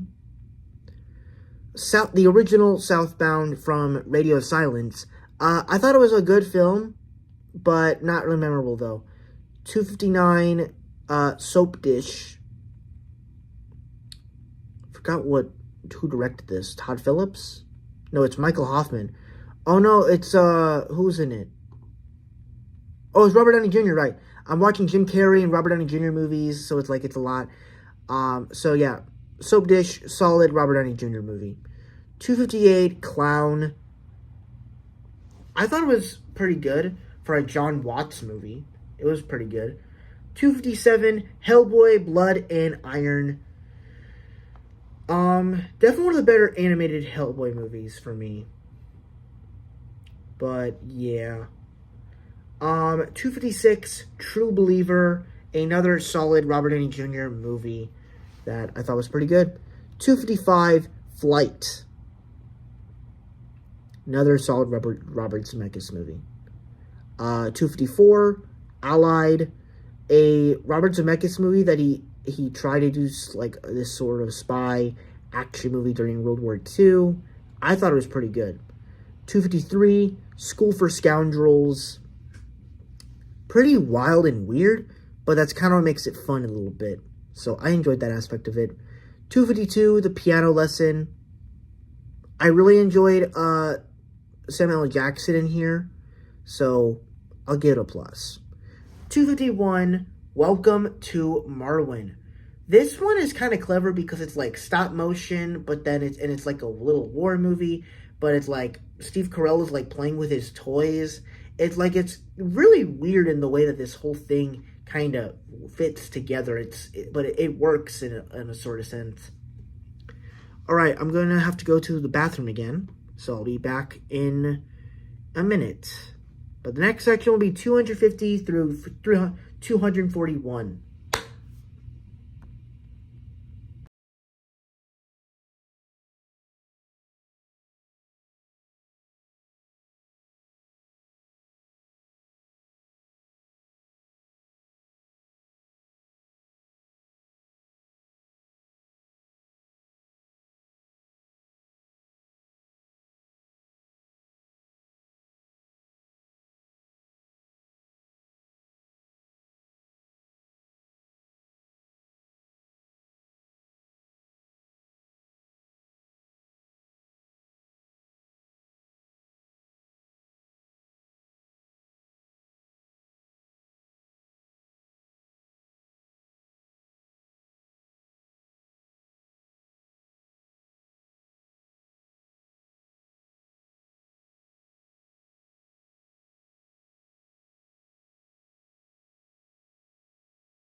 I am back.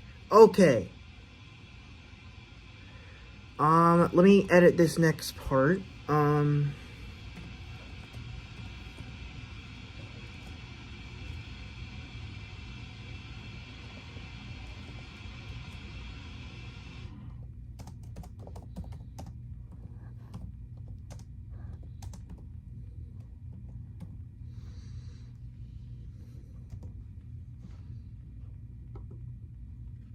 Alright, so coming from number 250, Back to the Future 2. So, I thought it was a much better sequel to Back to the Future.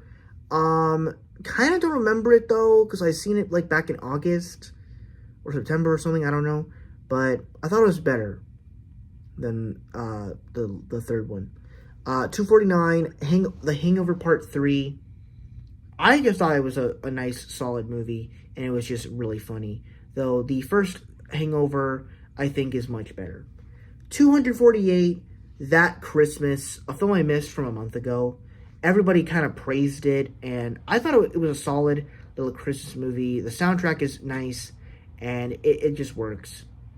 247, a film that I technically give a B-, but should be a B, The Punisher 2004. Let me fix that real quick. So yeah, it's a B. It's a solid film.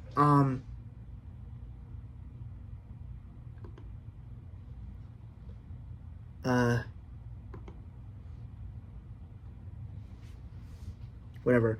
The Punisher 2004. Solid movie. I enjoyed it. Lots of good action. Just overall good. 246. The Invincible Iron Man. The animated Iron Man movie from that Marvel universe that nobody really talks about. I thought it was okay. 245, Who Framed Roger Rabbit? So this was a film that was directed by Robert Zemeckis. I didn't even know he directed it, but I thought it improved. It's better than most of Robert Zemeckis' movies. 244, Winnie the Pooh, Blood and Honey. Solid Winnie the Pooh film. I know a lot of people don't like this one, but I do. So that's where we'll stand on it. 243, Harlan County, USA. This was my Labor Day pick. I liked it. 242, Allegiant. The weakest of the Divergent movies, but I still thought it was pretty good. I love the colors of that planet. I thought it was really cool. And then 241, Tomorrowland. Tomorrowland. Some solid action from Brad Bird. Some cool world building. But I feel like it could have been a little bit better. Alright, we're going to get into the next section of the list.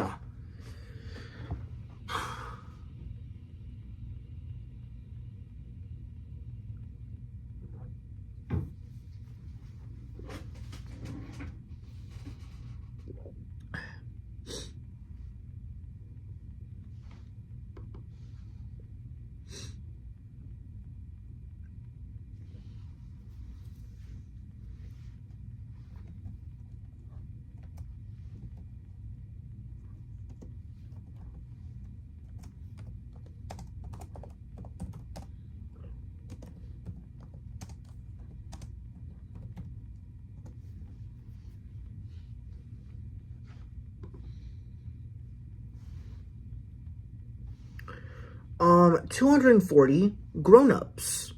So, okay, actually, I need to do under fixation of the list here again.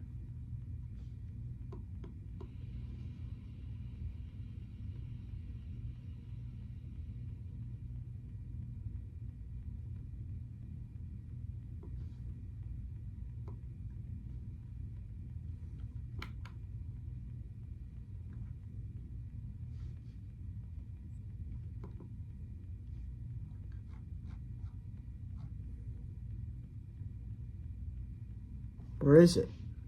Oh no.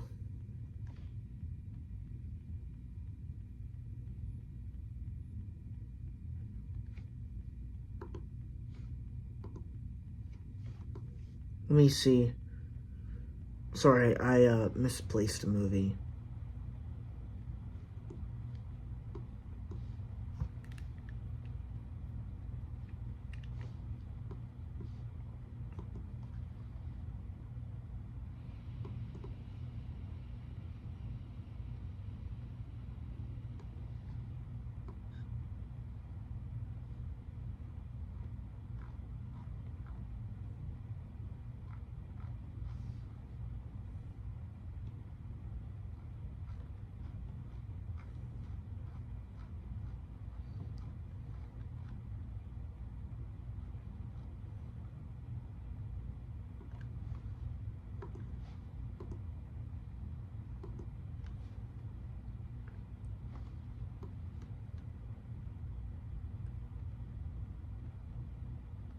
So 240 is technically Tomorrowland. We just talked about it, but 239 Grown Ups. I thought this was a solid comedy film.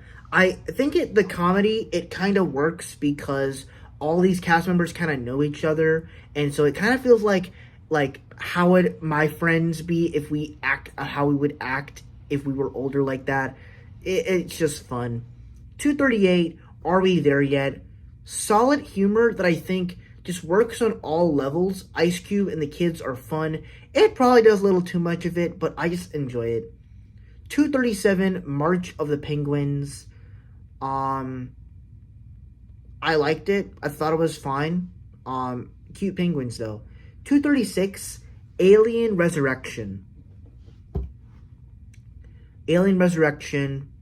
Solid Alien movie. Not the biggest fan of this franchise, but I can cope with it though. 235, Alien 3. Solid Alien movie. It's fine. It's good.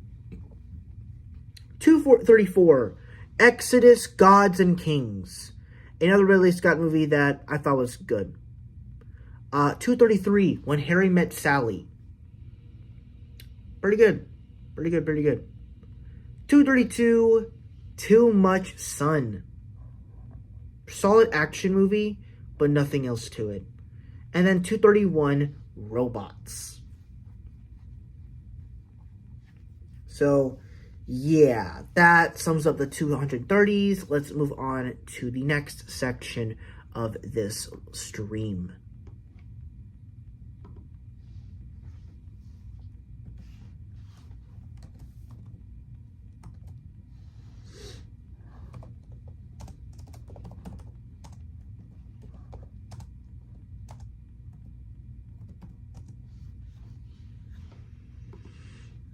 $230, Body of Lies. Solid little film from Ridley Scott. I thought it was good. 229, Planes, Fire and Rescue. This one actually kind of works as it kind of has some stakes, and so you got planes coming in to save the rescue, and it also was kind of inspired from something that actually did happen with a fire and rescue in real life. So I thought that was kind of fun. That was kind of cool. 228, it's Ed Wood. I'm looking off my letterbox if you can't tell. Ed Wood, I just thought it was a solid film that was about an actor's life that was a real person. So I thought it was good. 227, Godzilla, Planet of the Monsters. Solid little animated Godzilla movie. Nothing else to it though. 226, The Substance. I thought it was a movie. Pretty good movie. I heard a lot of good reviews for it though. 225, Mad Max 2. I thought this movie was really good. And yeah, I just thought it was overall solid little movie. 224, 1992. Basically shows of what happens through 1992 in all that drama. I thought it was really good. 223, VHS 85, 2023. Once again, just a solid VHS movie. 222, Uncle Buck. This was another movie that I watched with my dad that just didn't really feel right about school, so I wanted to watch it. John Candy is funny. He's just really funny. And then 221, Arcadian. I thought it was a solid movie. Nicolas Cage stars in it, so you get a good time. All right, let's go ahead and move on to the top 220s. We're moving through this list a good bit. All right.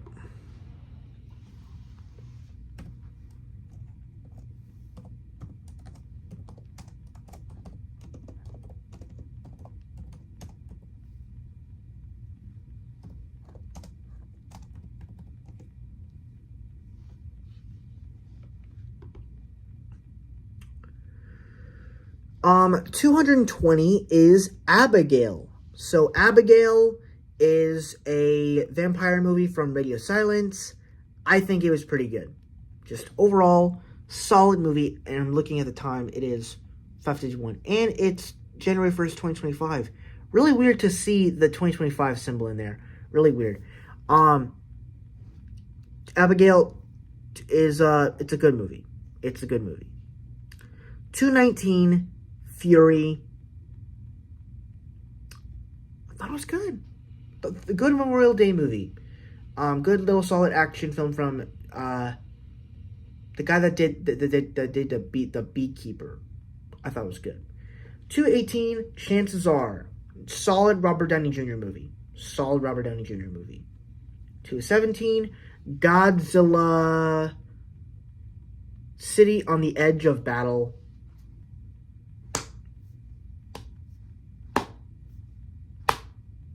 There. 216, Strange Darling. Yeah, it's pretty good. It is pretty good. 215, Manhunter. Manhunter. Good. 214, Devil's Due. I believe this is also a Radio Silence movie. Pretty good. 213, The Lighthouse. Definitely my favorite Robert Eggers movie, but that's not saying much because I'm not a fan of the director. 212, Things Will Be Different. Solid little thriller, and that's about it. And then 211, we have Earth. Solid film that explores all the different animals of Earth with polar bears and elephants and all the great stuff. But I think a movie like Born in China works a lot better. I mean, it's not on this list, but Born in China is a better movie than Earth for me.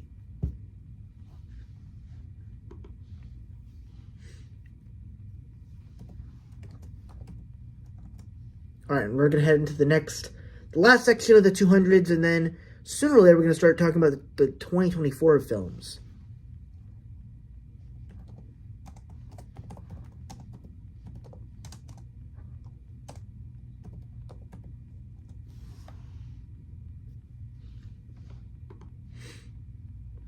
Okay.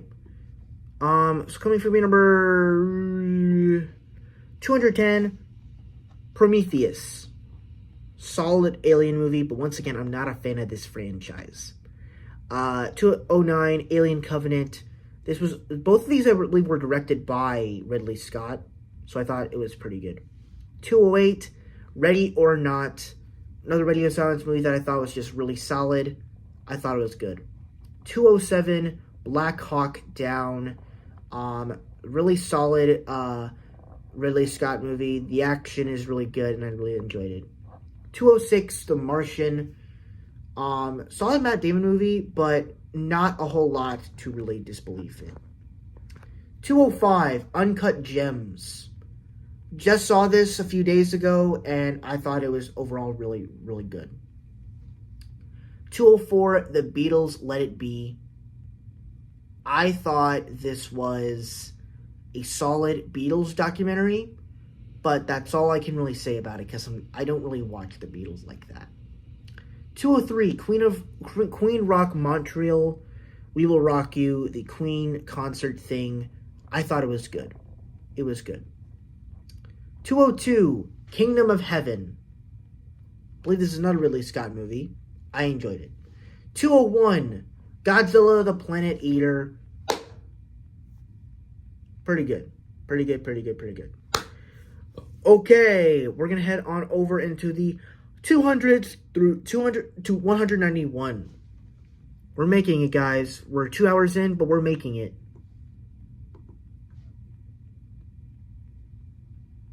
Okay. This is the more interesting section of the video where I get to talk more about movies that I like.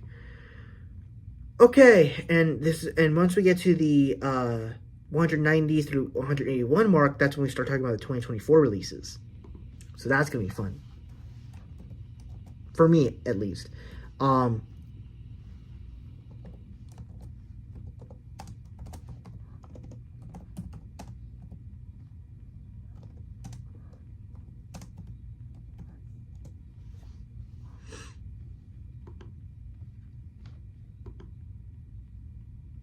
All right, it's coming from their 200 VHS Viral. VHS Viral, I thought, was just a solid little movie. That's just a solid VHS movie. 199 War Dogs. Solid Todd Phillips comedy action movie. I thought it was good. 198 Pirates of the Caribbean. Dead Man's Chest, I believe. Yeah, Dead Man's Chest. Dead Man's Chest. I really enjoyed this movie. I thought it was a good sequel to the first Pirates of the Caribbean. I enjoyed a lot of the action that went into this film, like that rolling thing that Jack Sparrow and the other character. I forgot his name. I can't believe this, but the action in the film is really good.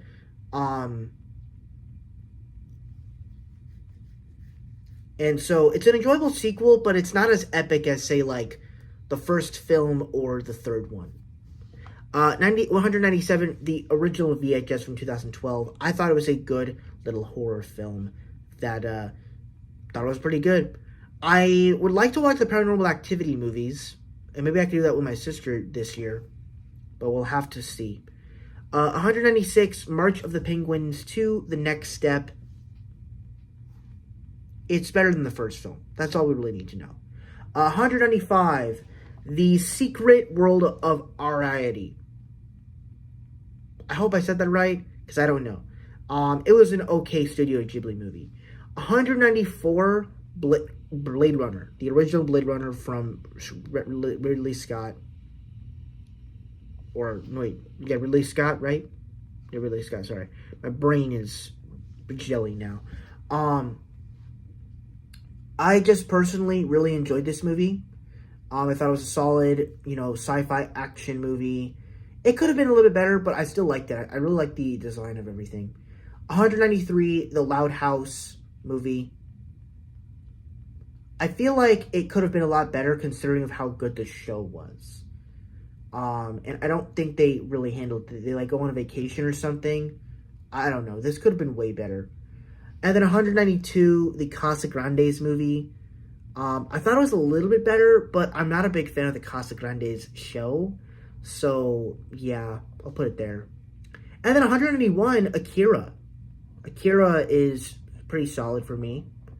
And that's where we'll exit out. And for the 190, 200 to 191.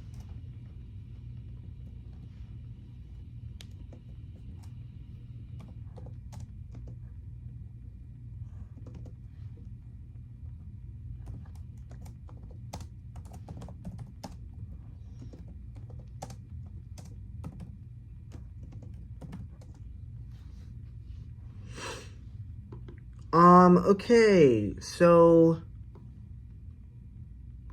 190, Wings of Life. So this is a Disney nature film that was a solid little Disney nature movie about butterflies and those little insects. I thought it was okay. 189, Hereditary. Pretty good thrills, but nothing else. 188, Annihilation. Really interesting and disturbing movie that I think really works. And you can see where Alex Garland got that from to do Civil War. 187, Growing Up Wild. I thought it was a solid little film with little kittens and kitties, and it was just fun. 186, Solo, a Star Wars story. Good spin-off to Star Wars and a good origin story for Han Solo. 185, Dolphin Reef.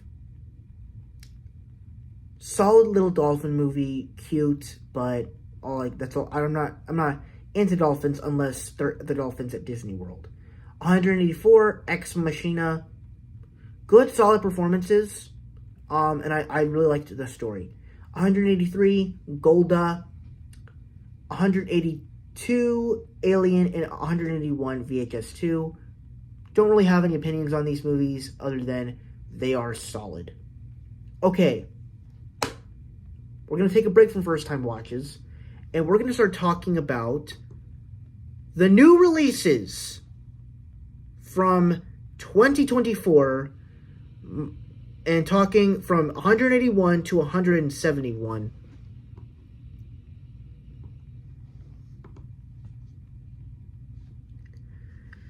All right.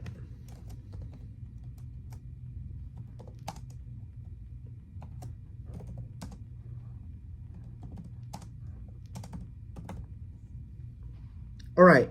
So we're starting the new films about this. And coming in for me at number 181, my least favorite movie of 2024 is Megamind versus the Doom Syndicate. So, I really like the original Megamind from DreamWorks that came out back in 2010, and when they now started making, like, a sequel and a TV show based off of it, I was like, that's exciting! Oh my god! And the animation just looked terrible, and they made a movie, and then they made a TV series on Peacock, and the movie is just bad. Don't really have much else to say about it. 180, it's going to be Madame Web. The obvious reasons, they try to do such a clever, interesting story, but they fumble it badly. They ruined the whole deal. 179, Justice League Crisis on Infinite Earths Part 1. Wasn't a big fan of this one for me. I just didn't really like it. 178, Time Cut. Yeah, I just thought this film was just pretty bad. I don't know, I wasn't a fan of it, to be honest. I already talked about it, so it's fine. 177, A Family Affair. Already talked about it. 176, Hot Frosty. Don't need to talk about it again. And then 175, Night Swim. Probably the first movie I saw this year, and it was really disappointing. But that's what you get from a January movie, to be honest. So it's not expected.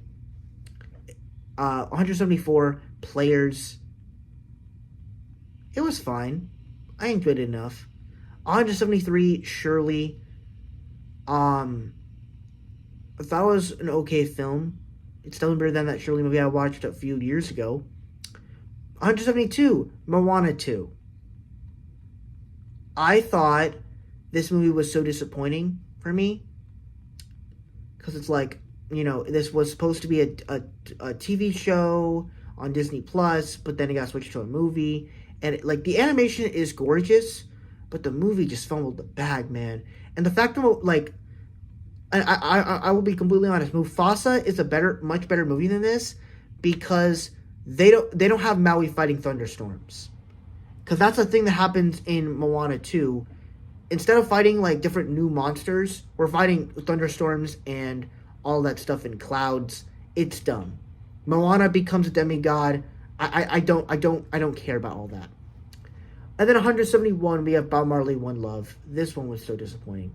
Because I was kind of excited for this one. Because, a movie about Bob Marley. And I don't really know much about Bob Marley other than I like his music. And so I wanted to learn something about that. And they just kind of shaped the story into just this one simple part of his life that I don't think was enough for telling his story.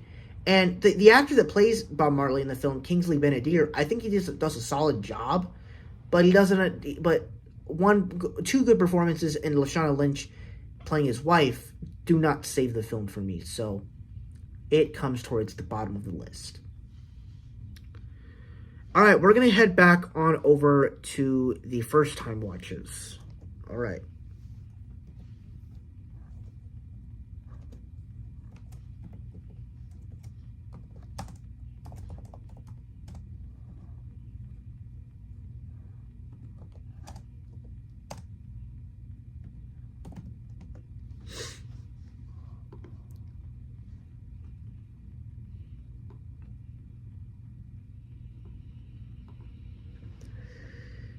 Okay, 180.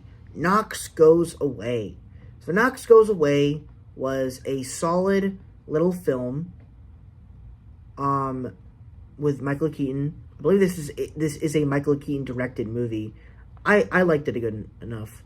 179. Saturday Night. A solid movie of how the first episode of Saturday Night Live was made. I really enjoyed it. 178. Frankenweenie.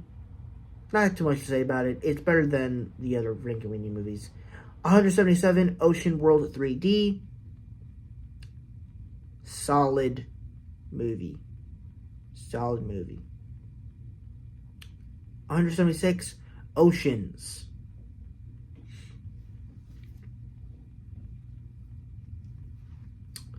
I thought it was beautiful, but I'm not a big fan of ocean animals. 175, The Wind Rises. Solid Studio Ghibli movie. 174, Beverly Hills Cop, the original film. I thought it was pretty good. Eddie Murphy was good. 173, Smile 2. Really solid directing. I like the opening sequence and like the thrills and the setting of it. 172,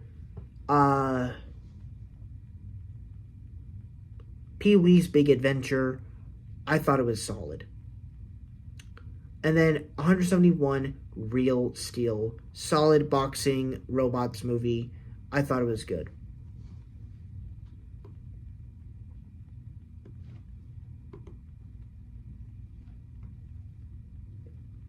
Alright, I'm going to take a quick bathroom break again.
Alright, I'm back. Let's go ahead and get started with the next section of the list.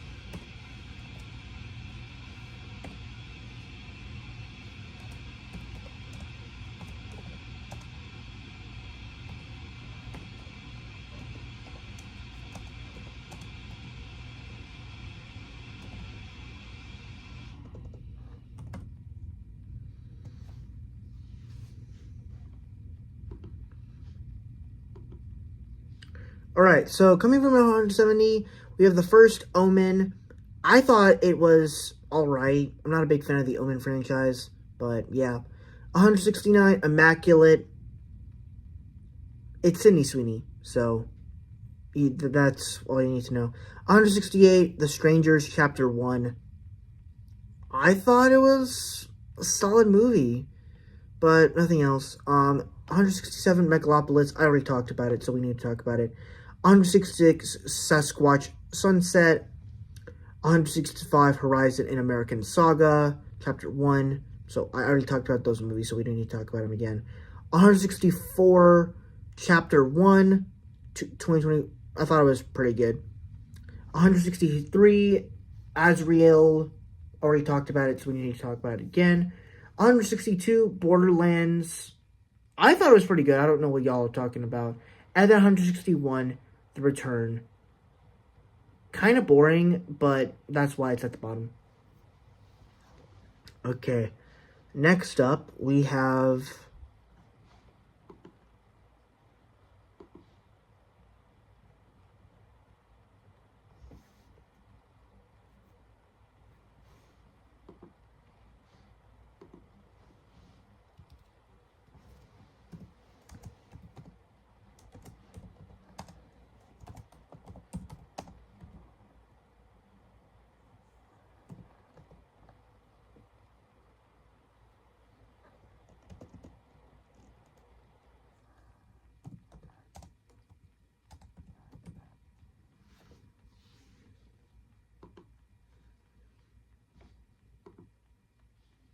Alright, so coming from 174 first-time watches is Elektra. Pretty good, solid movie. It's definitely not better than Daredevil, though. 169, Dirty Dancing. The song in here is very iconic. 168, Ghostbusters. I enjoyed it enough. It was good. 167, Edge of Tomorrow, the Tom Hanks futuristic type vehicle film. I thought it was pretty solid. 166, Hellboy, the original one from 2004. I thought it was a solid little movie. I thought it was pretty good. 165, Castle in the Sky. I believe this is the first Studio Ghibli movie. It's pretty good. 164, Happy Feet. Just a solid film that I can understand why it got nominated for Best Animated Feature at the time, but it's solid. 163, The American Society of Magical N-Word. I'm not going to say that, but pretty good film. 162, X. Good start to this trilogy. And then 161, Upgrade. Solid little action movie. Alright. We are going to be doing the next new section.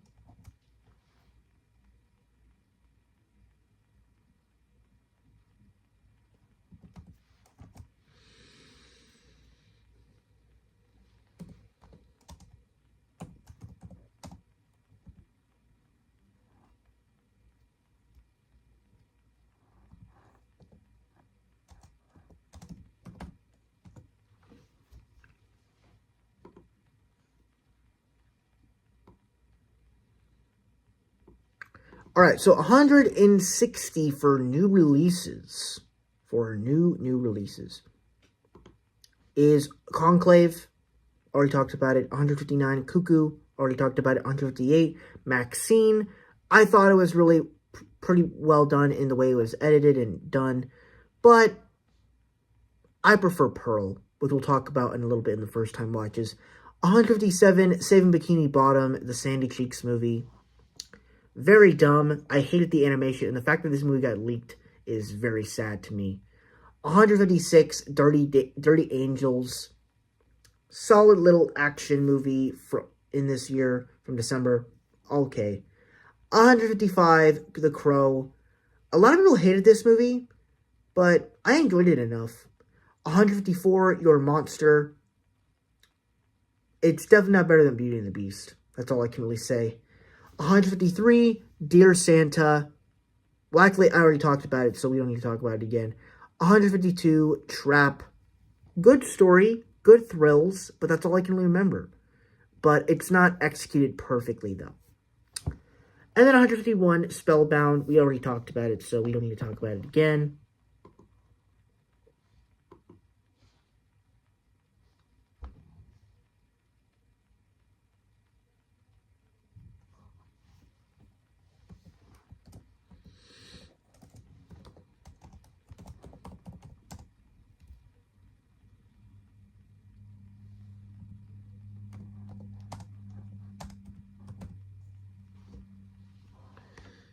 okay.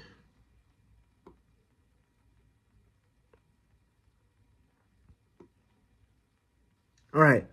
So 108, 160, Hellboy 2, The Golden Army. Solid action, and I liked the creature designs in this film were top tier. 159, The Purge. Just solid little action movie. I really enjoyed it. 158, Piece by Piece. Really good movie about that. Basically is a movie that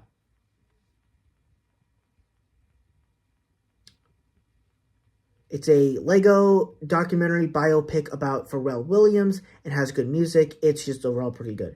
157, Polytechnique, a really well done, not animated, crafted, filmed length movie that I thought was well done. 156, The Tigger Movie. I thought it had clever animation, and it was actually a pretty solid story about Tigger. I thought it was definitely better done for that. 155, The Last Samurai. It's pretty old, but I still enjoyed it good enough for Last Samurais. 154, Penguins. Cute penguins, and all in between. It is really adorable. 153, Air America.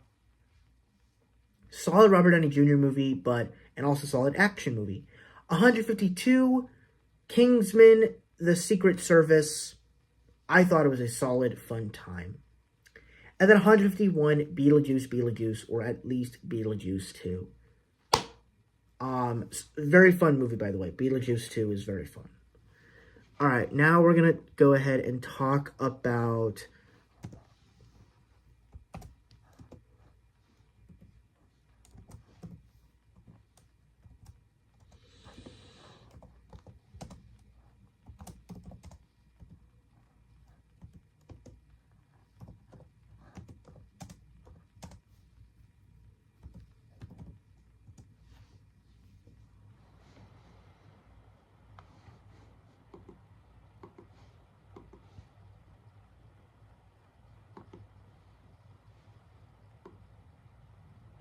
$150 for me is The Watchers. This is a good film, though. M. Night Shyamalan's daughter at least got some good money, so that's at least good for her. 149, Lord of the Rings, War of the Rohirrim. It was okay.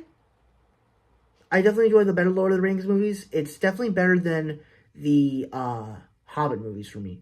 148, Agent Recon. Solid action movie, but nothing else. 147, Blink Twice. That's all I can really say for now. Good directorial debut for Zoe Kravitz. 146, Emilia Perez. I thought it was solid. Actually, we already talked about it, so we don't need to talk about it again. 145, The Killer. Did I miss it? No, I didn't. The Killer, it was pretty good. Solid action John Woo film. 144, The Wages of Fear. Solid action movie. 143, Tarot. Don't really remember this movie, so yeah. 142, Heart of the Hunter. Solid little movie.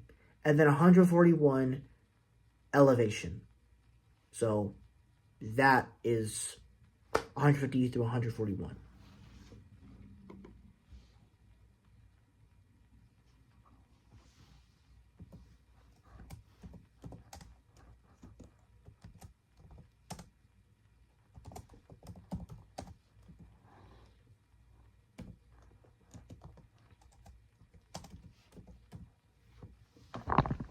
Oops, my bad.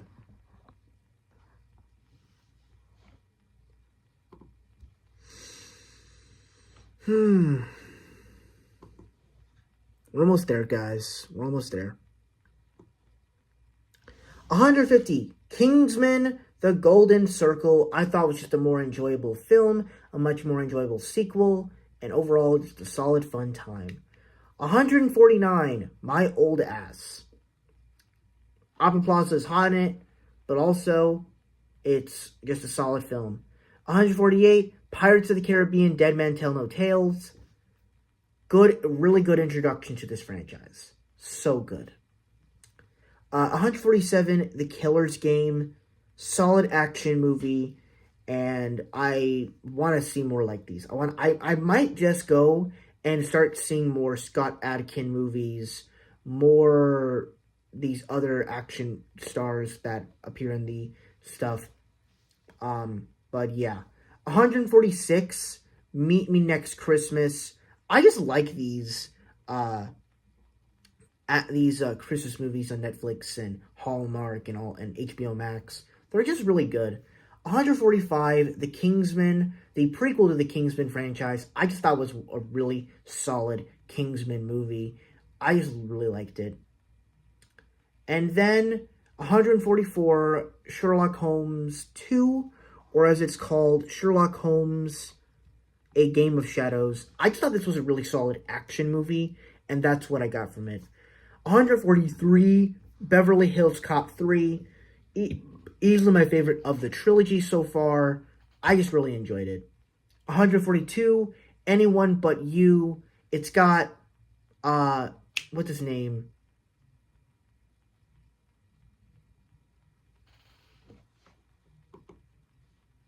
I so forgot. What's his name?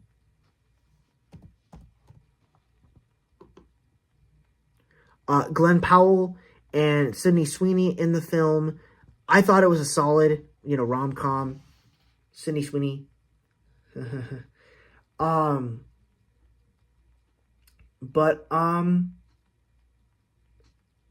Yeah. 142, Anyone But You. And then 141, Johnny Be Good. Solid Robert Downey Jr. movie. Classic 90s movie. Or is this 80s? Oh no, it's 80s. Yeah, it's 88. But it's okay.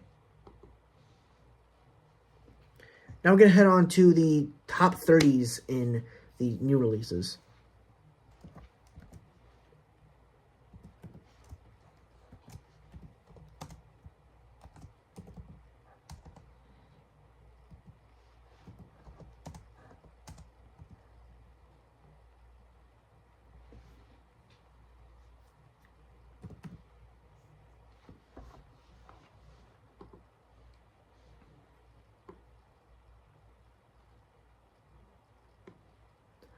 Okay, so we are going into the top 140 through 131. 140 is Y2K, a movie that came out this month. I thought it was fine. Nothing else to really talk about. 139, Spaceman. Good Adam Sandler movie in space. 138, Imaginary. Meh. 137, No Time to Spy, the Loud House movie. It was okay. Definitely not better than the one we got a few years back. 136, Young Woman in the Sea. I already reviewed this movie, so we'll talk about another movie later. 135, Rebel Moon, Part 2, The Scargiver. I thought it was okay.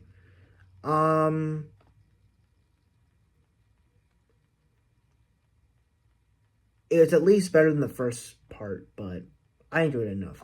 134, Heretic. Okay. It's fine. 133, Hellboy. The Crooked Man. Both of these movies already talked about. 132, Back to Black. Amy Winehouse movie. Solid performance, but all I can really say for now. And then 131, My Spy, The Eternal City. I thought it was pretty good. Solid action, but not as good as the first film. Alright, now we're going to start heading into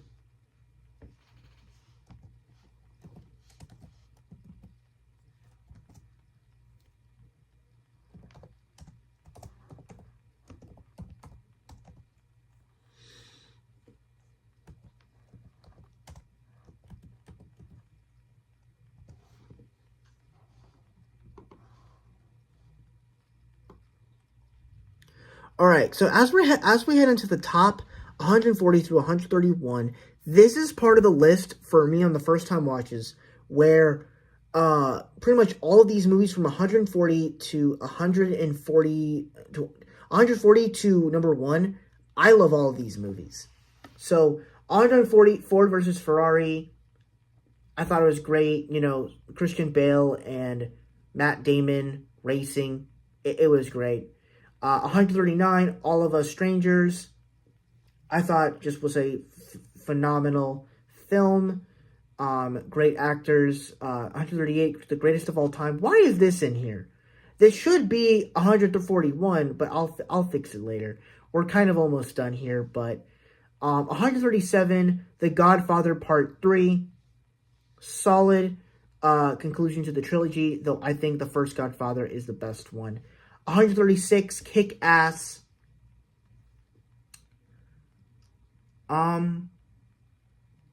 Pretty great. Pretty great. I love the premise and I love all the characters. Okay, 135, Ultimate Avengers 2. Solid sequel to the original Ultimate Avengers. And I liked that we got Black Panther in here. 134, Lean On Me. This was the other movie that I had to switch around because it was in like the B category or the B- category. I'm like, oh. But Lean On Me, such a good film. Seeing young Morgan Freeman was really something. I really enjoyed it. 133, Godzilla Raids Again. I just thought it was another solid little movie. Just a great Godzilla movie for me. 132, The Color Purple. Great music and a pretty good story, and I love all the actors that portrayed in here. And then 131, Coach Carter. Great performance from Samuel Jackson, and you buy him really much as this coach. And it really is an inspiring movie to keep doing better in sports and in life. So, that's my review for Coach Carter. Alright, let's move on to this next section.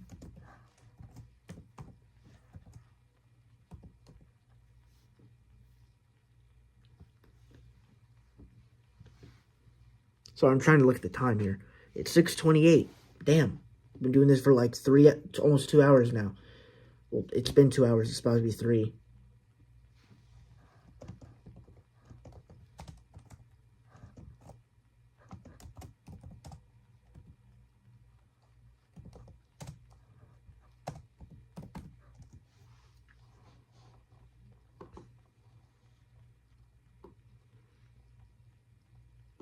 Alright, so coming from number 130, we have for new releases is Irish Wish.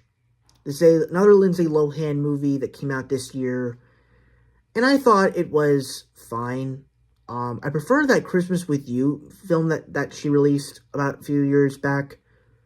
But this one was fine. 129, Cabrini. I believe I don't know if I reviewed this one. Yeah, I did. Yeah, it's fine. 128, Code 8 Part 2. It was okay. 127, this one I'm going to make a little bit more commentary on. Kung Fu Panda 4. This one was disappointing for me in so many levels because on one hand, the original Kung Fu Panda, I'm a massive Kung Fu Panda fan. I love the first Kung Fu Panda. It's one of my favorite films. The second film was my childhood, and then the third movie, I just have a lot of fond memories of going to the theater and seeing that movie with my mom. It was great. This fourth movie coming out, I was excited, but I was also kind of nervous because I'm like, the plot doesn't really sound like the Furious 5 is going to be in here. What are we doing here? And I feel like that they just kind of messed up a lot of this stuff. When it comes to the action and score, stuff like that, the best parts of the franchise can't even really work. And even when it comes to the characters and the way they did them, they don't really work. Even the villain doesn't really work. Even bringing back the villains doesn't even work for me. And so, I mean, the only great moment in the film is the ending. Not because the film is ending, but because the Furious 5 comes back and we get the Hit Me Baby One More Time song, which is amazing. But other than that, the movie is pretty bad. 126, Drive Away Dolls. Kind of forgettable. 125, Longlegs. A lot of you loved this movie, but I'm just not a big horror fan, so I don't know, I wasn't a fan of it. 124, Prey. Already talked about it, so we'll move on. 123, Descendants, The Rise of Red. I was not a big fan of this one. I just really, like... The music was good. Some of the dance numbers, our two lead girls are attractive as fuck, but at the same time, attractiveness does not work to sell a movie. Sophia Carson and Dove Cameron were attractive, but they at least cared enough about the film to do it. So it makes sense. 122, Damsel. A new Billy Bobby Brown film. I thought it was fine. 121, Scrambled. Very dirty movie, but I'll take it. So yeah. And now we'll talk about the first time watches of 130 through 121.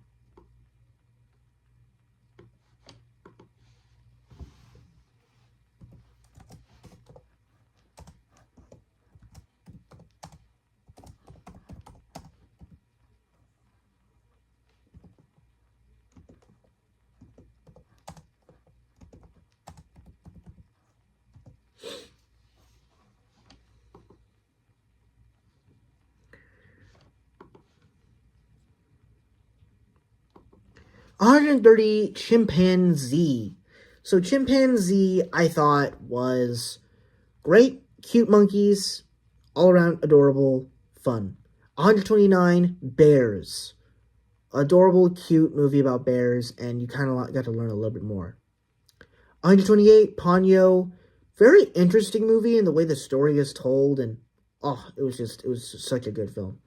127, From Up on Poppy Hill. Solid Studio Ghibli movie that I personally enjoyed. 126, The Bourne Supremacy. I believe this is the first Bourne movie, or the second one, I believe. Yeah. It is... Yeah, it's the second one. I thought it was a very good sequel. But yeah.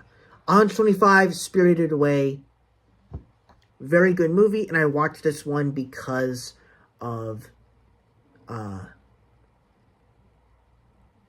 Boy and the Heron getting nominated, and coming in around 24, The Boy and the Heron, just a solid Studio Ghibli movie, very well animated and well told story. 123, Moonlight. I thought this movie was really good. I love the storytelling of it, and I also enjoyed just a lot of stuff about it. I enjoyed. 122, Bullet Train. Just a solid action movie from David Leitch that was just entertaining and all around really good. And then 121, The Bourne Identity. Just a solid Jason Bourne movie, the first film in the franchise. It's great.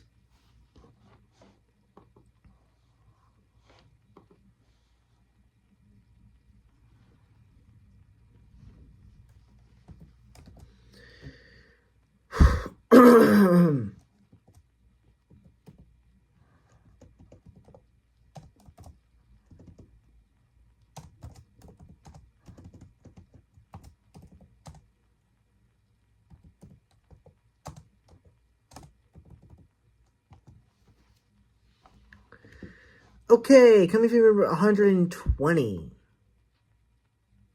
Lift. This is a Kevin Hart spy action movie. It's basic. There's nothing really particularly interesting about it, so yeah. Ricky Stenicki. Okay movie, I guess. I don't know. But yeah, it's okay. 118. We Grown Now. Don't really remember much about this movie, but it was fine. 117, Land of Bad. Solid little action movie that's like going through the wilderness and stuff. It's pretty fun. 116, The Infallibles. Solid action movie in like France. I thought it was pretty cool. 115 Kinds of Kindness. Solid little movie that I enjoyed enough. 114 Despicable Me 4. I thought it was pretty solid film. And then, well, actually, no, it was not solid. I do not like this movie because, I just think, I'm not a big fan of Despicable Me, so that really sums all of that stuff up. 113, Eagle.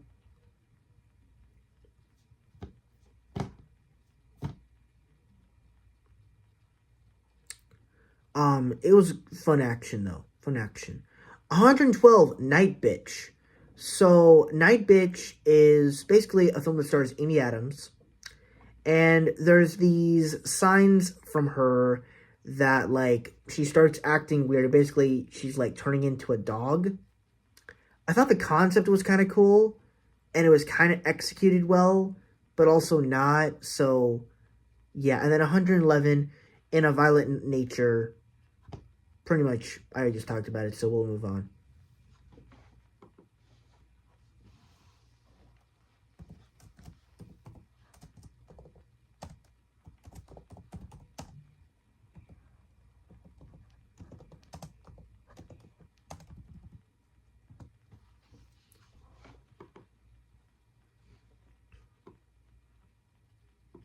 $120, The Bourne Ultimatum. Easily the best Jason Bourne movie, and we can completely move on. Just solid action, overall great. 119, Star Wars The Force Awakens. Just a fun 21st century version of Star Wars A New Hope. Just great. 118, Terrifier 2. Just an overall, like, just solid Terrifier movie that builds off of the first film and does it really well. 117, Fantastic Mr. Fox. Well-told animated movie. Great characters. Solid story. Good music. Overall, really good. 116, The Apprentice. This is the Donald Trump movie. I actually really liked it. Sebastian Stan was great in it. And that's all I'll say for now, because whatever I'll say, it'll probably get political, and I don't want to do that. 115, Star Wars The Last Jedi. This is the Empire Strikes Back that we wanted. It expands on the worlds. It does characters good. The action is good. It's really good. 114, The Silence of the Lambs. I thought this movie was... Yes, I did watch The Apprentice. I did. The Silence of the Lambs.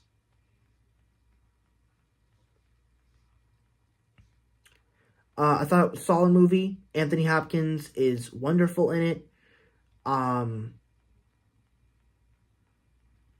then 113, We're the Millers. This movie was just really funny, but also kind of weird, but it worked in a certain sense. So I really enjoyed it. And then 112, White House Down. Just a solid action movie with Channing Tatum and Jamie Foxx. And like all the action in here was just really well done. And the leads were fun. It was just a ton of fun. And then 111, We Live in Time. So I want to make a little comment here. The way that this movie was kind of made was, it was basically done because we saw the Oscars. All of us saw the Oscars in 2023. And one of the presenters that was there was Andrew Garfield and Florence Pugh.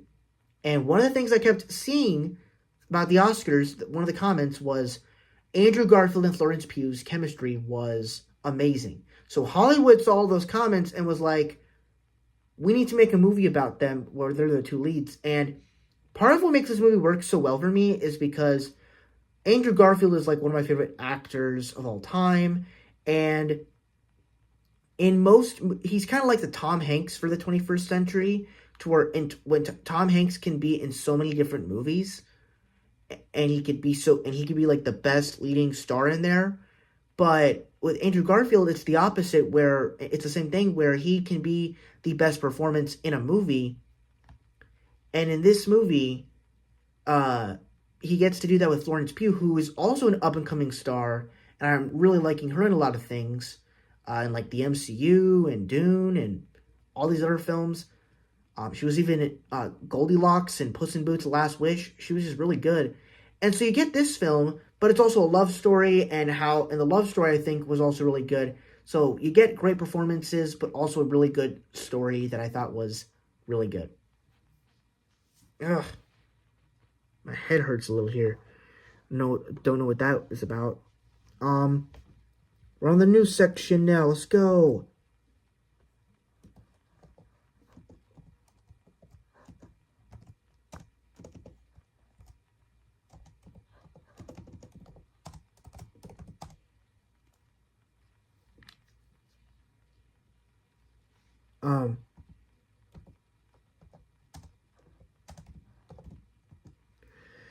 Okay, back to the new releases. 110, Never Let Go. Don't need to really say much about this because I already talked about it. 109, Roadhouse, the Jake Gyllenhaal version that came out this year. Really like the action. The movie itself, it's a fine movie. 108, The Bike Riders. A lot of people, you liked this movie with Elvis. A lot of people liked this movie with Elvis and Tom Hardy. Austin Butler and Tom Hardy, sorry. It was fine. 107, Ghostbusters Frozen Empire. Had a lot of potential, but could have been way better. 106, Thelma. It was fine. It's actually kind of, I think the story of it is a lot better than it was in The Beekeeper, but The Beekeeper is the better movie, in my opinion. 105, The Bricklayer. Solid action movie from the guy that did Two-Face in The Dark Knight. Overall, pretty cool. 104, Trigger Warning. This was a movie I saw back in June, I believe, or in May. I don't remember. Around the time when the movie Atlas came out. 103, The Ministry. The Ministry of Ungentlemanly Warfare. A Guy Ritchie war film that takes place during World War II. I thought it was solid. You get some solid action scenes, and it's just solid good. 102, Badland Hunters. I already talked about this, so we don't need to talk about it again. 101, It Ends With Us. So yeah, that's where it lands for my 2024 list, my new releases list. And that means I'm going to click to the last page for 2024 films, but we have one more page. We have the last section of the second to last page for first time watches.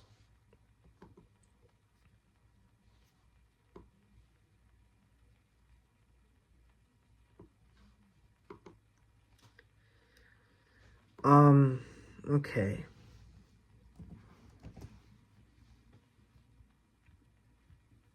Okay, so it's 6:44 right now.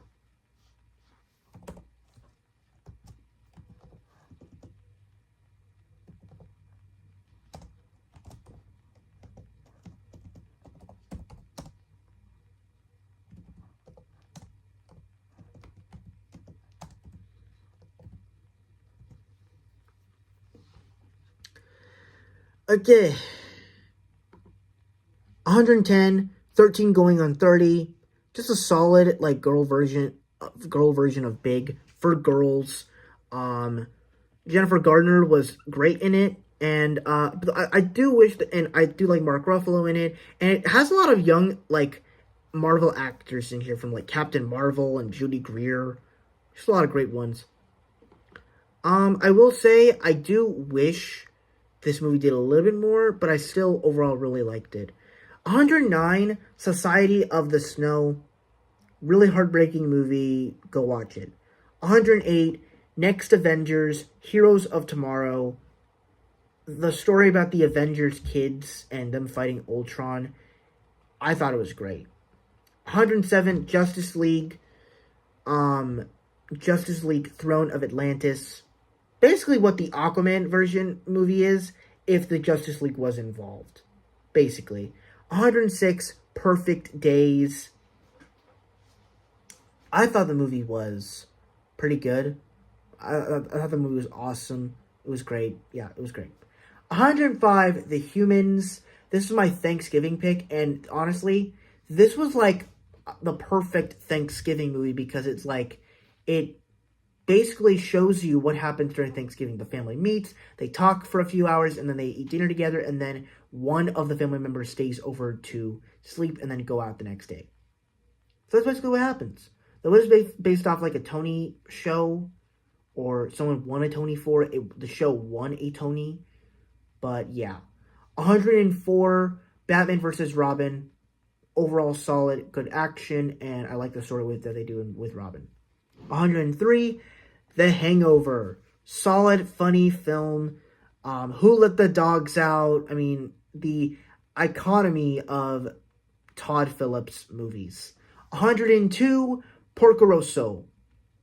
A very good Studio Ghibli movie. And then 101, Scary Movie. It's not trying to be scary, but it's trying to be hilarious, and it fits perfectly. So that is it for the finals. We are almost in the final section of 2024 films and both of the lists. Oh, I'm so excited to talk about some of these movies.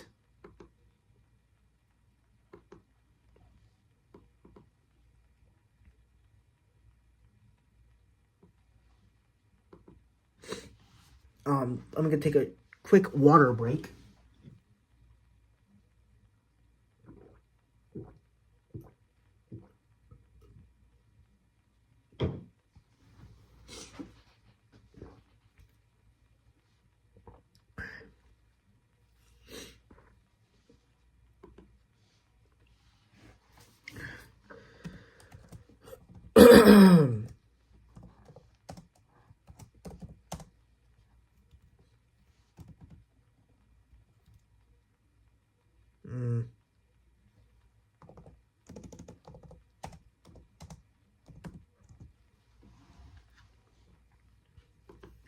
So coming from 100, Air Force One Down.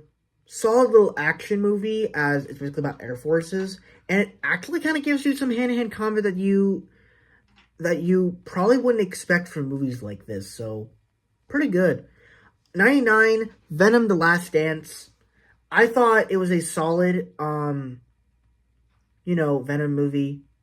Definitely better than Madam Web and Morbius, but it could have been a little bit better, though. 98, Mean Girls, the remake and adaptation of the musical. I already talked about it, so we don't need to talk about it again. 97, White Bird. This is actually a sequel to The Wonder, one of my favorite movies of all time, and basically showing the story for Julian Almonds, and it's pretty good. I will definitely say that. It's definitely pretty good. Okay, now we're starting to head into the territory where movies are starting to get really good for me. 96, ISS. I already talked about it, so we'll move on. The American Society for Magical N-Word. Already talked about it. 94, The Tiger's Apprentice. Solid movie where all these people turn into animals, and like it's all part of a history. Solid little movie. 93, Lisa Frankenstein. Solid, fun film. Definitely better than the film that she starred in with Ant-Man and the Wasp. 92, Thelma the Unicorn. Solid little movie from Netflix. And then 91, Miller's Girl. Very subductive, but kind of good. Alright, next up, we have first time watches again for 100 through 91.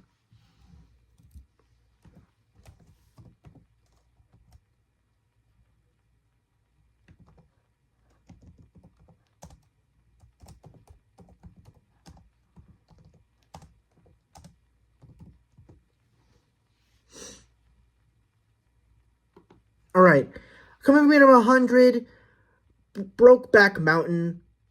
I thought this was a really well-told film starring Jake Gyllenhaal and Heath Ledger, and their performances were great. It was overall solid and good. 99, Little Miss Sunshine. This was a recommendation from one of my friends because they recommended it to me. Because they saw I was a movie fan on Instagram, and they were like, and this is a person that goes to my school. She was like, I saw you're a movie fan, and I was wondering if maybe you've seen my favorite movie. And she was like, Little Miss Sunshine. And I was like, no, I never heard of that movie at all. So I was like, you know what? I'm going to watch it. I always love watching good movies. And for me, it was definitely a great movie. I loved Steve Carell in it. I loved a young Paul Dano in here. I really liked the road trip aspect of the story here. It was just overall a solid, great movie. 98, Jingle All the Way. This was a film I watched during my Christmas thing that I did this year. And man, this thing was so funny. Arnold Schwarzenegger was funny as hell. And it honestly, this whole film just kind of treats it like of how it is on Christmas. So I enjoy it. 97, The Walk. Basically about that French person that walks across the two Twin Towers in New York City in like the 1970s, I believe. I thought Joseph Gordon-Levitt did an amazing job. So I thought it was pretty great. Awesome. 96, If Beale Street Could Talk. I thought this was one of the greatest Barry Jenkins movies, if not one of his best, but besides Mufasa. I love the color scheme of it. I love the coloring of everything in scenes, like colors of the houses, the colors of the neighborhood. A lot of that stuff was good, but also the story and the performances were also really good. So I really enjoyed If Beale Street Could Talk. 95, Selma. My pick for Martin Luther King Day. I thought it was pretty solid. 94, Divergent.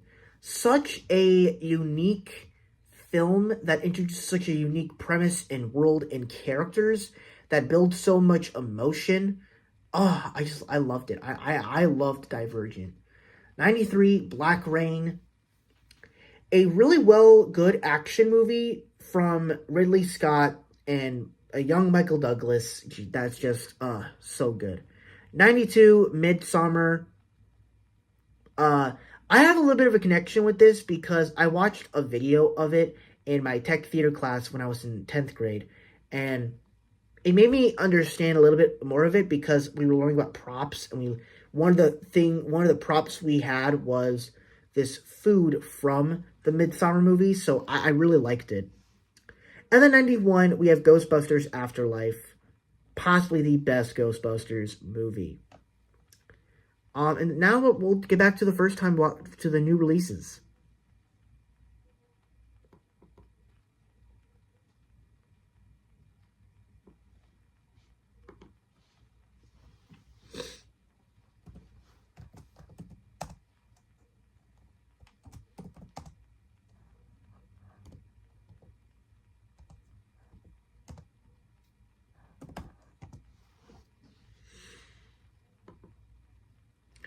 Number 90, That Christmas. I already talked about it, so we're not going to talk about it again. 89, Ultraman Rising. Pretty good film. I don't need to talk about it again, though. 88, Ready Piece by Piece. Already talked about it. 87, Knox Goes Away. I already talked about it, I'm pretty sure. 86, Marmalade. Not the sandwiches from Paddington, but it's a good film. 85, I Saw the TV Glow. Pretty good movie. Though I don't know if I missed it or not. 84, The Beach Boys. A solid film about the Beach Boys. I really enjoyed it. 83, The Substance. Already talked about it. 82, The Order. Solid little action movie with a bunch of gangs going around. Just good.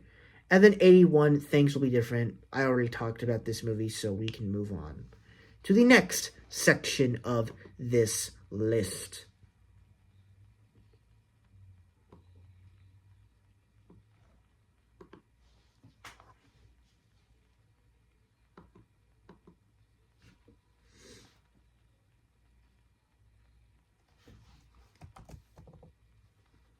Sorry, I almost missed one.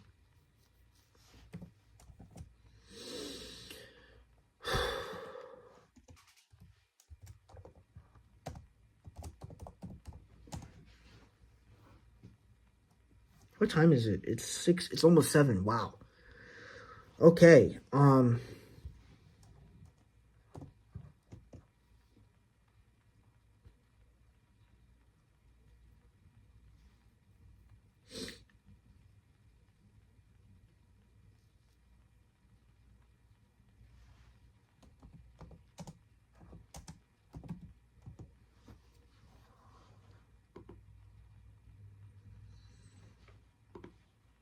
Okay, so 90, Hulk versus Thor, and I'm also going to put in Hulk versus Wolverine in here. I thought both versions were great, though I do love Hulk versus Wolverine more. 89, Son of Batman. Let me make sure. Okay.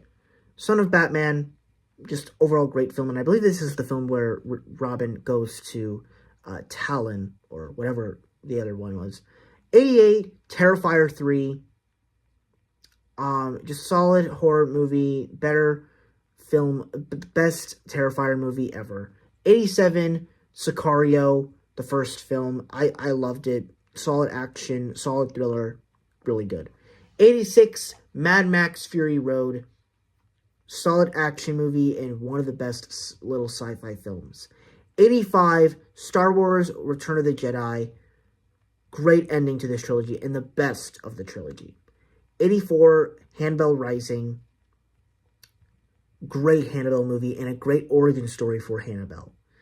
83, Star Wars Episode 3, Revenge of the Sith. I think that this is one of the best Star Wars movies for me.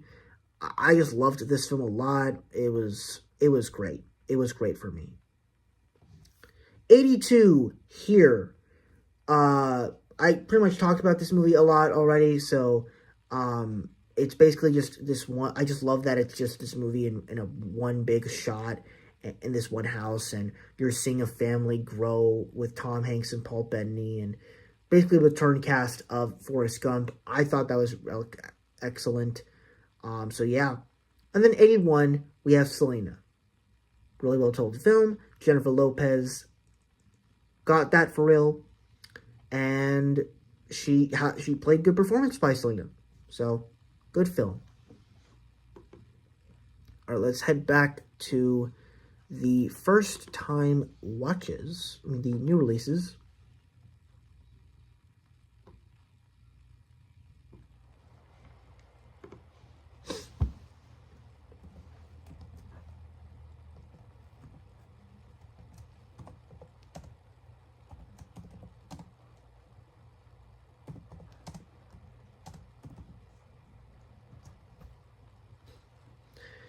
All right, next up we have new releases. Back to number 80 is Mia Culpa. The lead actress in here is really gorgeous, and I really enjoyed a lot of the stuff. So, yeah, the movie's pretty good. 79, Werewolves.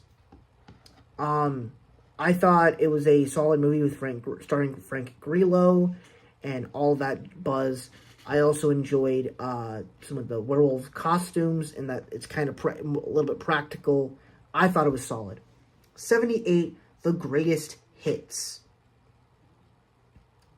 So, I thought it was pretty good, though it could have been way better. I probably should have put it higher, though. 77, Gunner. Just a solid, little action movie deal. 76, Winnie the Pooh, Blood and Honey 2. Everybody complains about these movies. I like it. I like these movies. 75, The Primevals. I thought it was good. It's definitely good. 74, Transformers 1. I have a friend that loves Transformers, and he loves Transformers 1. And I thought it was good. I mean, it's definitely one of the better prequel films, prequel origin story movies we got this year with, Wicked and Mufasa. But I still think it's a good one. 73, Arcadian. already talked about it, so we'll move on. 72, Speak No Evil. Great performance from James McAvoy, and he carries the entire thing. Wow. And then 71, The Piano Lesson. We already talked about it, so we'll move on.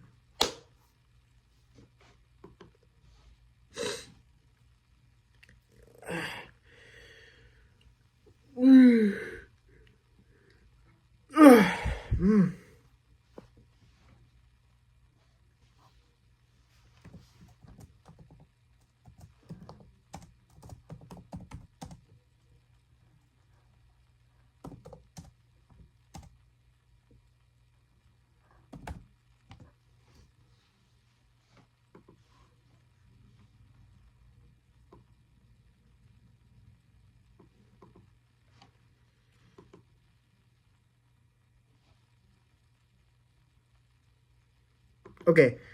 80, Rogue One, A Star Wars Story. This is easily my favorite Star Wars movie for me of all of the films, in my opinion. Not just did this year. 79, Babe. Just such a cute movie, and I really want to watch the second film, though it's not available anywhere. 78, The Cat Returns. A really well-told movie that was clever and really well done. 77, The Tomorrow War.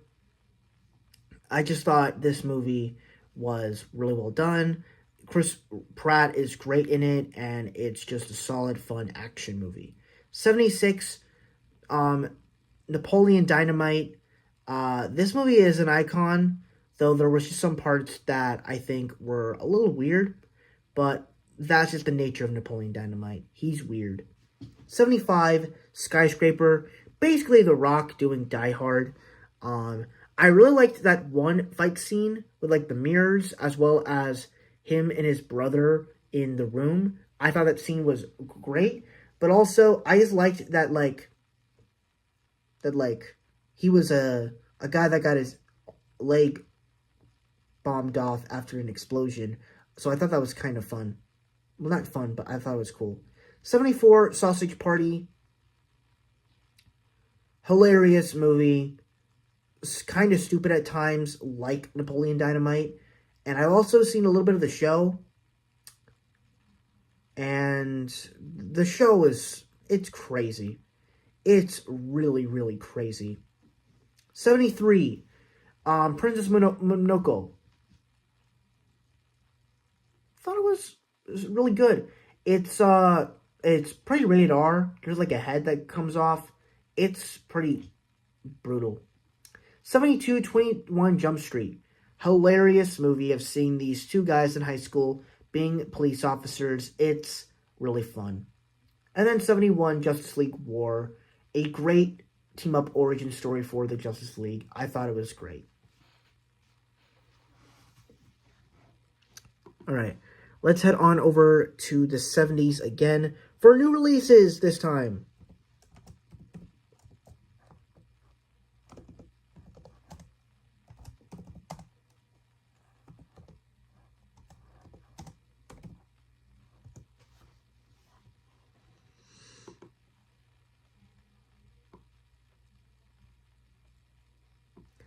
'70, Meet Me Next Christmas. I already reviewed this movie, so we'll move on. 69, Atlas. The Jennifer Lopez mech movie that I thought was pretty good. 68, Fly Me to the Moon. A solid Channing Tatum and Scarlett Johansson movie where they're going to the moon. I thought it was cool. 67, Unsung Hero.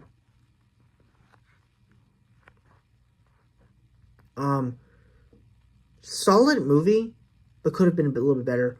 66, Saturday Night, already talked about it. 65, My Old Ass. 64, Beetlejuice. You get the pitch, right? 63, If. A pretty cool live-action Pixar movie from John Krasinski. Really well told. 62, 1992. I already talked about it, so yeah. And then 61, Carry On. Thought it was a good film, good thriller. It kind of feels like Saw, but a little bit of Die Hard in a mix. But I still thought it was kind of cool. So that's where I'll put it.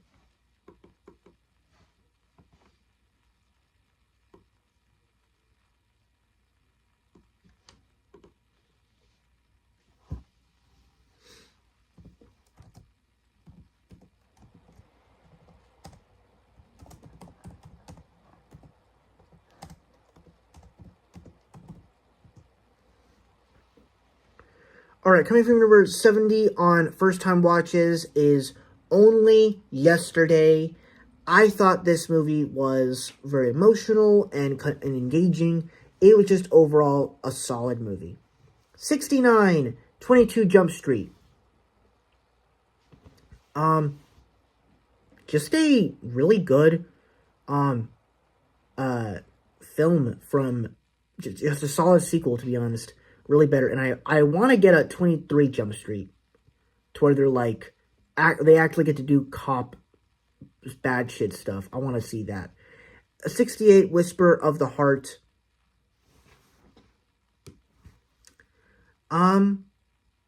Very good. I kind of don't remember it, but very good. 67 American Fiction.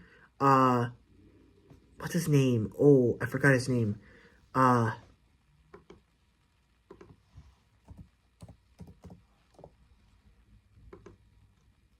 Jeffrey Wright. Jeffrey Wright. He's amazing in it.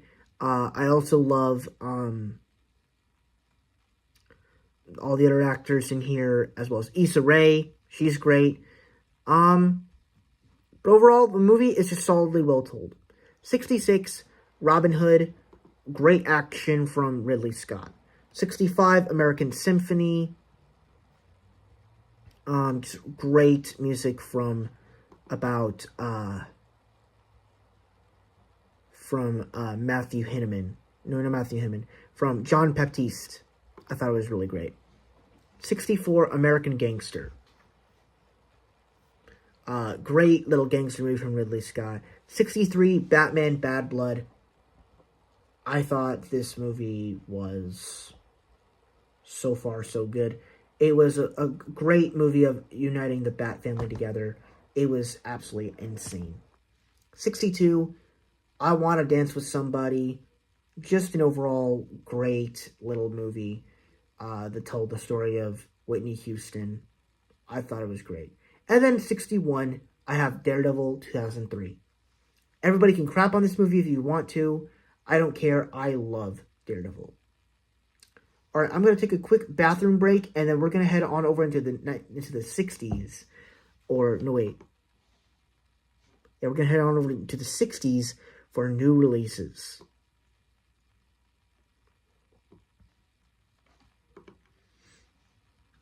So yeah.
Okay, I'm back. Hello. Okay.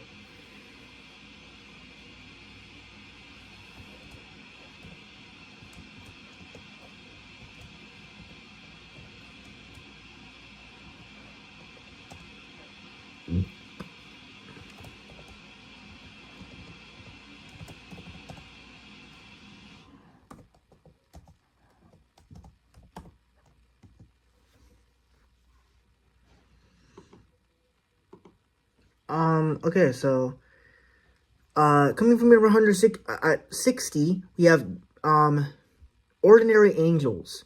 I actually kind of liked this movie. I thought it was pretty good. Solid film. Don't have too much to say about it, though, but it's pretty good. 59 at Twisters. I thought this was a solid movie. Glenn Powell in it is pretty good. And so, yeah, I like it. 58, the Garfield movie. I know a lot of people weren't crazy about this one. I liked it enough, but I wasn't really asking if Garfield had a father or if it was going to be a spy movie. I didn't care about that. 57, Strange Darling. 56, you might hate me on this, Kraven the Hunter. I'm looking a little bit tired right now. I don't really feel like getting into it or starting an argument with everybody. Kraven the Hunter is where it sits at. You can watch I'll talk more about it when I do my Sony Marvel movies list the next few days. 55, Smile 2. Already talked about it, so we'll move on. 54, Boy Kills World. I thought, yeah, this movie was overall really solid. 53, Abigail, already talked about it. 52, The Union. Solid action movie with Mark Wahlberg and Halle Berry. Just really good. And then 51, Kill. Really, really good. It's basically Die Hard on a Train, but with, martial arts action. And I really enjoy that stuff.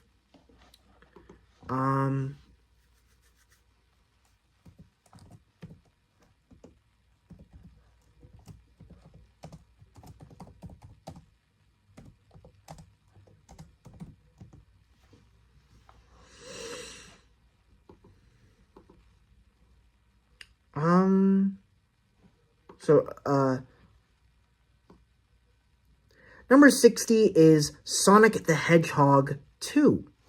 Sonic the Hedgehog 2, I just thought was a wonderful film. I just love that we got a more goofier Jim Carrey. We got Knuckles in here. We got Tails. We do have a side plot of the wedding, but it doesn't really detract from it because they do find a way to make it in the plot that I think is fun enough. And the introduction of the Emerald stuff I thought was kind of fun and cool and epic. So this movie just kind of builds off of the first film and adds more stuff that I loved. 59, Scream 3, solid, great Scream movie. 58, Step Brothers, goofy, great comedy. 57, Christmas Eve on Sesame Street. I love this movie. I love that it's like a new take on Sesame Street Christmas every year, and it's overall really great. 56, Scream 4. I thought this film was great. It was amazing. 55, Judy. Overall, just solid movie. 54, Scream 2022. Really good story. 53, It. Just overall, I love the production design. I love everything. It was great. 52, Friends with Benefits. Great performance by Mila Kunis and Justin Timberlake. Really well done. And then 51, Planet Hulk. Basically what we would want to see in the MCU with what they could do with Hulk. I would love that. Alright, let's head back into the 50s for first-time watches. For new releases, sorry.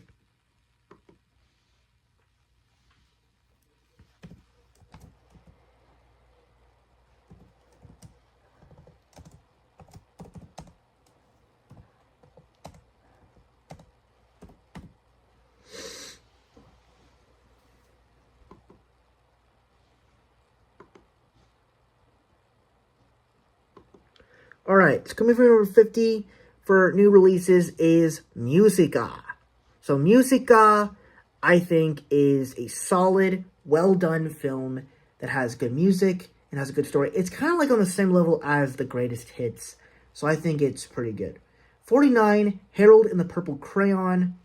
I think it was just, it's a typical movie that I like. I like these kinds of movies. So yeah, it was good for me. 48, The Killer's Game. I already talked about it, so we'll move on. 47, The Beekeeper. Just a solid Jason Statham action movie that's fun. It's gory, it's bloody, and it's good. It's really good. Then 46, The Greatest of All Time. I already talked about it, so we'll move on. 45, and this is where pretty much every movie up from here on out is great. 45 is The Apprentice. I already talked about it. 44, Love Lies Bleeding. Pretty good performance from Kristen Stewart. Or Kristen Stewart. I forgot her name. I don't know. 43, Joker, Folie à Deux.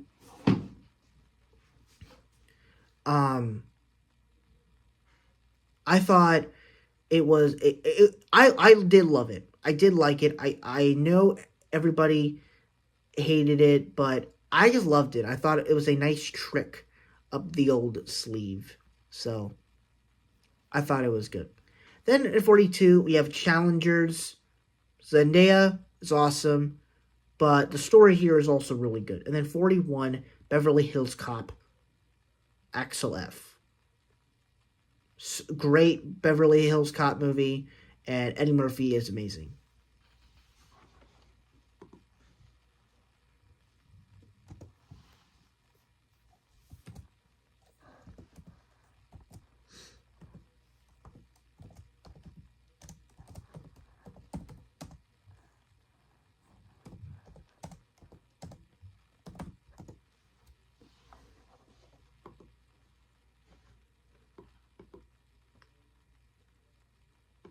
'51, The Ultimate Avengers movie. This movie, I think, worked really nicely. I like that, there's certain different roles for each of the characters, and it just kind of worked good enough for me. 49, Barbershop 2. I love the Barbershop movies, and all the other ones will be much higher up on the list. Barbershop 2, I think, offers a lot of great stuff. I just think that they have a lot of plot going for it that it just is a little too much. I love the editing, especially in certain scenes of black and white and color. But at the same, and I love the soundtrack. It really just reintroduces you to this world. But it does do a little too much that kind of pulls you out of the movie. But it's still a great sequel. 48, Child's Play. Such a great horror movie that I watched with my sister. And it extremely was amazing. I love that first kill that we get in the beginning. And I love throughout the entire film that, everybody thinks the kid is lying. He's not. 47, Blade 2. Great sequel. I feel like that all these movies just kind of get better as they go along. Though, for some reason, it's ranked that it's the weakest in here, but it's not. But yeah, Blade 2, awesome sequel. Bad Boys 2, 46 is Bad Boys 2. Really enjoyed this one. It's funnier. It's much more enjoyable than the first film. It has a lot of iconic moments, though. It's probably a little too long. Sorry, there's a peak of dust. It goes a little too long for me, but I still absolutely love it. 45, Pirates of the Caribbean, At World's End. The ultimate conclusion to the Pirates franchise. Epic action. I love that we get Barbossa back in here, and I love that he turns into one of our heroes. I just love that. I also like learning more about Davy Jones in here. This movie was completely epic. 44, The Raid. Just a great action movie. There's so many iconic action scenes in here. 43, The Raid 2. Just another solid action movie, and I love the action between all of these movies here. 42 and 41 is 42 is Blade, and 41 is Blade Trinity. They're both great, and once again, like I said, the Blade movies for me just get better as they go along, and it makes me wonder why is it so hard to make the Blade movie in the MCU? What is going on with that? Maybe we'll learn one day. Maybe we won't. I don't know. All right, we're going to start heading into the 40s. Oh my God, we're almost done. We're almost done. Hopefully we don't reach that 4-hour mark. I hope so. I really hope not. But I don't want to ramble on too long.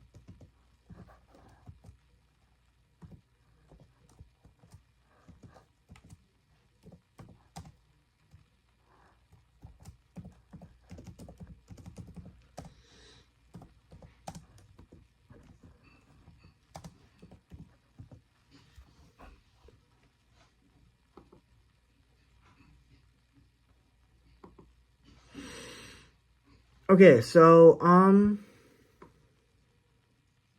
40 through 31. Coming in at number 40, my fifth favorite, my 40th favorite movie of the year is Monkey Man. This movie came out back in April. I thought it was really good. I thought it was basically Indian John Wick, and that's all you really need for this year.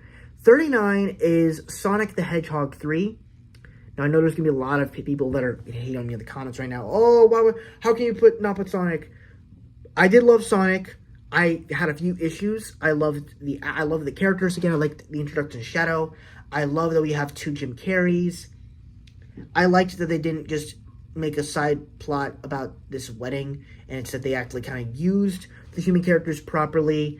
I will say, I think that the way they use the plot, and I wish they involved more characters. I wish the third act wasn't about stopping a laser beam. And I actually wish I felt the emotion and they developed a little more stuff with the gun organization and Shadow's backstory. But otherwise, I think it's a still enjoyable sequel to Sonic. But yeah, still very good, but not as much. 38, Rebel Ridge. This was a movie I heard about from Sean Chandler, and I was like, oh man. I heard about it, but I'm like, oh, if he's getting excited for it, oh, I'm excited too. So, decided to watch it, and yeah, it's great. It also made me excited to want to go watch Rambo or something like that. And also, Aaron Pierre in here is great. Some of the action is pretty good, and Aaron Pierre has a good leading performance. I thought it was really good. 37 here, I already talked about it. 36, We Live in Time, already talked about it. 35, The Idea of You.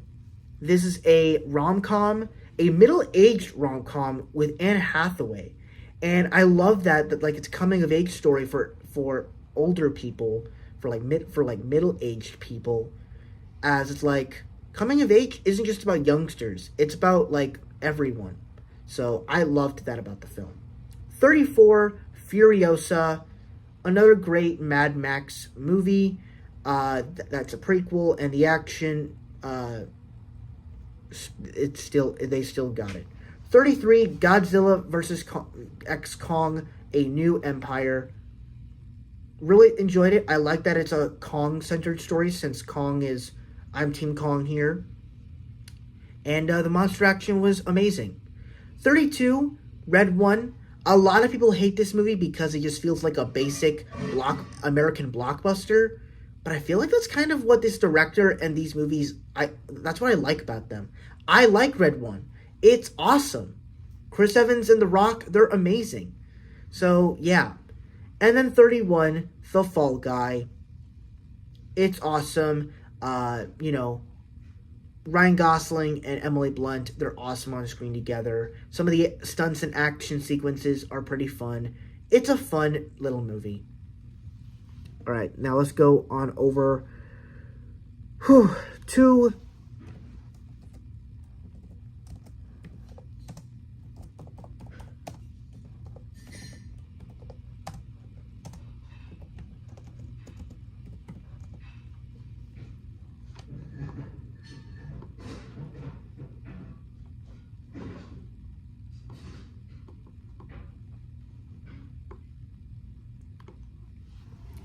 number 40. We're going to start at number 40 on First Time Watches, Anora.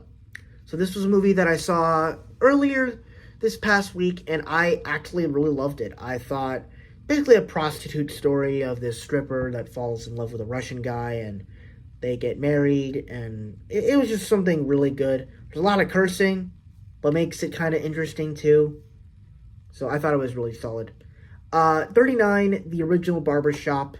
Solid cast. Really enjoyed the premise, and I enjoyed a lot of the chemistry between all the characters. I will say, I do think that the whole ATM plot line, when they're trying to steal it, it's kind of stupid, and it drags you a little bit out of the movie. It's like, why do we keep going back to that? They keep trying to steal the ATM, and it's not really interesting. So, I wasn't really all that entertained by it. 38, Born on the 4th of July. I thought this was a great, Vietnam veteran movie with Tom Cruise. I thought it was amazing, and you can actually see that he's an actor and not just a stuntman that runs. 37, The Greatest Showman. I absolutely love this movie. I love the music in here. Every song hits. Hugh Jackman is a star in this one. Zac Efron is great. I love Zendaya. Okay, I can't think of any other actors in here. I love the bearded lady. There's so many great actors and performances in here. The music is great. I will say it's a little bit too much sometimes to where it's a little bit overwhelming, but it's still a great film for me. 36, Pearl. I really dug this movie. I thought Mia Goth's performance was fantastic. I love the kills in here, and I love that one shot that stays on her face for like 12 minutes. Such a good thing. 35, Insurgent. The best Divergent movie. It builds off of the first film and expands you into this world.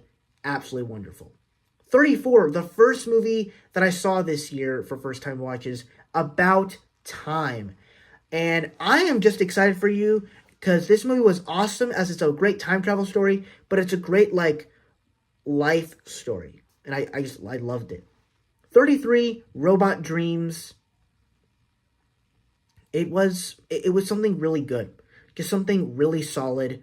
I love the performance. I love the animation, and I like the two leads. It's just really good.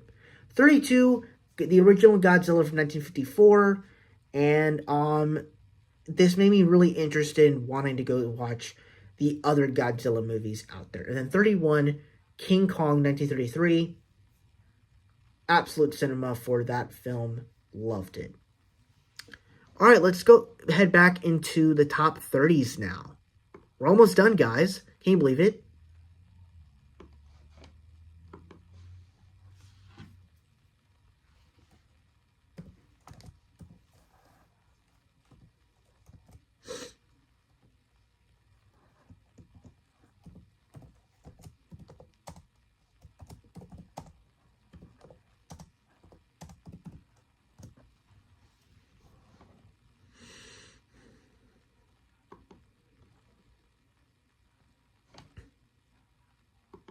Okay, so, coming from number 30, Gladiator 2. I thought this was a very solid action movie, and I think this one builds off of the action sequences that we got from the first movie. So I thought it was absolutely fantastic. 29, Assembled, the making of Deadpool and Wolverine. I thought this was a really solid documentary. I love the way that they just dived into how they made certain sequences, like the bye bye bye sequence, and it was just something really well done and clever. 28, Hitman, Glenn Powell's other film that came out this year that I thought was way better. I like that he's playing all these different personalities. It was something really interesting. 27, Suncoast, a very emotional movie that my mom and dad actually started crying at this film. It's the power of movies that makes it interesting sometimes. 26, Dune Part 2. I know a lot of you love this movie and you're going to start hitting on me down in the comments. I don't care. This is my placement. Of course, I do love it. It's higher than most movies. But I still do love Dune Part 2. It's great. I love the sci-fi element of it. I love all of the stuff. It's just a little too long for me, and I'm not a too much big fan of sci-fi. But that's just me. 25, music by John Williams. The documentary for John Williams and how he made music in movies. Really well done stuff. 24, Terrifier 3. Already talked about it.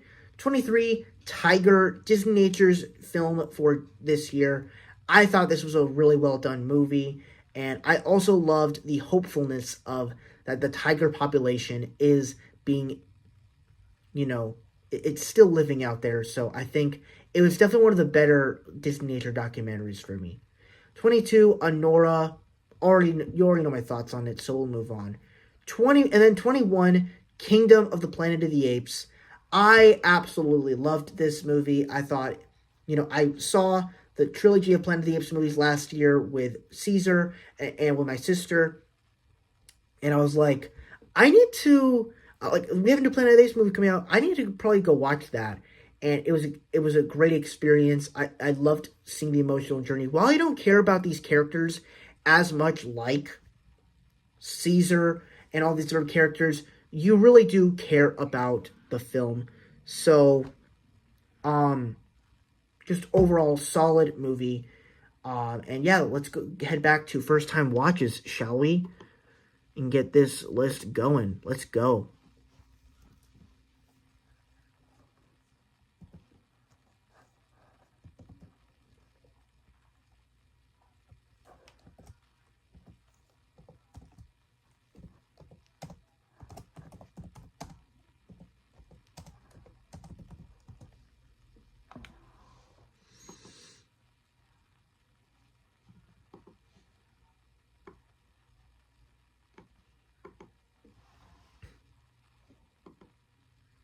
All right, coming in at number 30, Creature from the Black Lagoon. This is easily my favorite of the monster movies, as it's a simple plot, but it's a practical creature, and it feels like a normal horror movie, and it feels kind of like Jaws a little bit, so it's like, it has that naturalness for me that makes it interesting.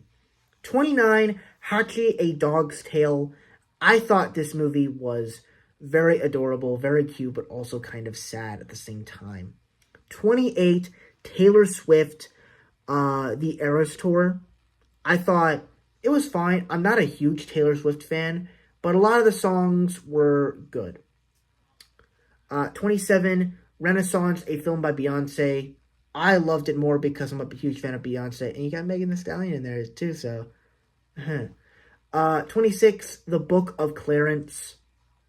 Just a great version of the story of Jesus, but it's Black Jesus. I loved it. 25, the neighbors, the Humadas. My Neighbors, the Humadas. The Yamadas. I thought it was just a well-told story. Excellent Studio Ghibli.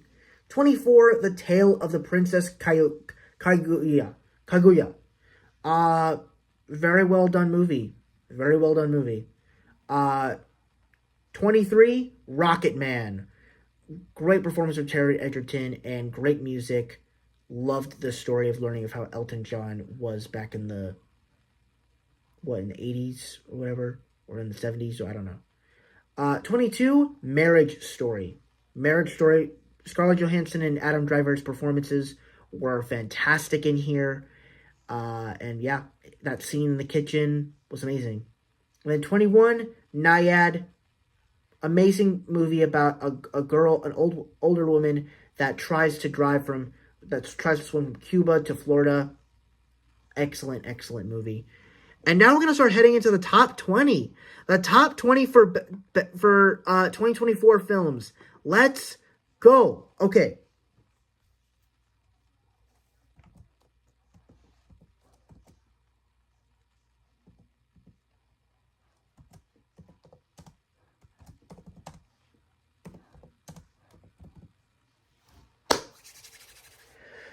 We're almost done, guys. We're almost done. Okay. Coming through me number 20, we have Argylle. This is a new Matthew Vaughn movie that came out this year, of course. And I thought this film was just really good. It has solid action. It has, Sam Rockwell and Henry Cavill. I just thought the film was just overall solid. I don't care if Henry Cavill isn't in it all that much. I just love the film. I do wish he could have been in the movie more. 19, Deadpool and Wolverine. Now, a lot of you love this movie. Some of you really hate it. Others are just in between it and they just probably think it's good. I do love this movie. And if I can admit it, I will admit this movie has a lot of issues. But I feel like if you just put all those issues aside, the movie is actually a very fun movie. And because I've watched this movie 3 times, both the weekend it came out, both with my mom and sister the second week, and then I saw it when it came out on Disney Plus with my sister. All 3 times, I had a great experience. Actually, the next 2 times I had with it was great. And it's just great seeing Ryan Reynolds and Hugh Jackman's Wolverine teaming up and working together and bantering back and forth. The gory, bloody action was great. I also loved seeing the cameos that you get in here with Wesley Snipes' Blade and Channing Tatum's Gambit. It's all fun in there. Of course, the villains and stuff like that, it's not exactly as exciting, but you still get an amazing movie that is just for the fans. And while it's not exactly perfect, it's still an amazing, fun movie. 18, Alien Romulus. I wasn't really planning on seeing this movie, considering that I am not an Alien fan. I don't really like Alien movies. They're not my favorite movies. But every time I kept going to see a new movie, Alien Romulus was always a movie trailer that was playing. And I always kept saying to myself, that trailer looks really good. I kind of want to go see Alien Romulus. And so basically, the week that I was going back to school, it was also the week when Alien Romulus was coming out. So my sister asked me, hey, you want to go see Alien Romulus? And I was like, actually, now that you think about it, since I was my school week was already in a good way, sure, why not? So I went to go see it, and I just thought it was a great experience. It felt like just an older movie, but in a good way. And at the same time, all the chases and the thrills, all of it really worked for me. And I also did like the story of these characters. I don't know if we'll get a sequel, but I thought it was a really good Alien movie. So, really fun. And I'm excited to watch the Alien and Predator movies. I haven't seen Predator 2018, even though I heard it's bad. But we're getting a new Predator movie this year, so I'm excited to check out the other Predator movie I haven't seen. 17, Bad Boys Ride or Die. I thought this was a fantastic Bad Boys movie. I loved Bad Boys for Life back in 2020. And so I saw this with my dad and my two other friends that wanted to go see it. And it was like my perfect start to the summer of this year. Just a brilliant movie. I love the chemistry between Martin Lawrence and Will Smith. The side characters are still used well in here with Vanessa Hudgens and the other guy, especially since they're now together. I loved what they did with Reggie in the film, as well as Will Smith's son in here. And I also loved a lot of the action in here. It was just overall a really well done action movie, comedy, all around. Not necessarily perfect. There's a few flaws with like them trying to age them up. Overall, a solid, fun time for Bad Boys. 16, This Is Me. I really don't have too much to say about it. It's a good little Jennifer Lopez vehicle. 15, The Underdogs. It's pretty good. I don't really have too much to say about it other than it's good. So yeah. 14, The Book of Clarence. I already talked about it, so we'll move on. 13, Madhu. Really great documentary. I really liked this one. 12, Mufasa, The Lion King.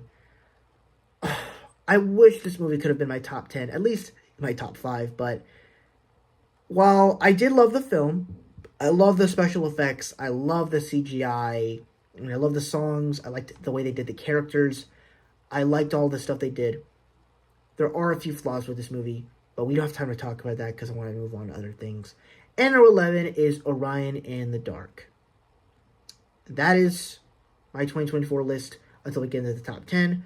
Let's move on to first-time watches for 20 through 11.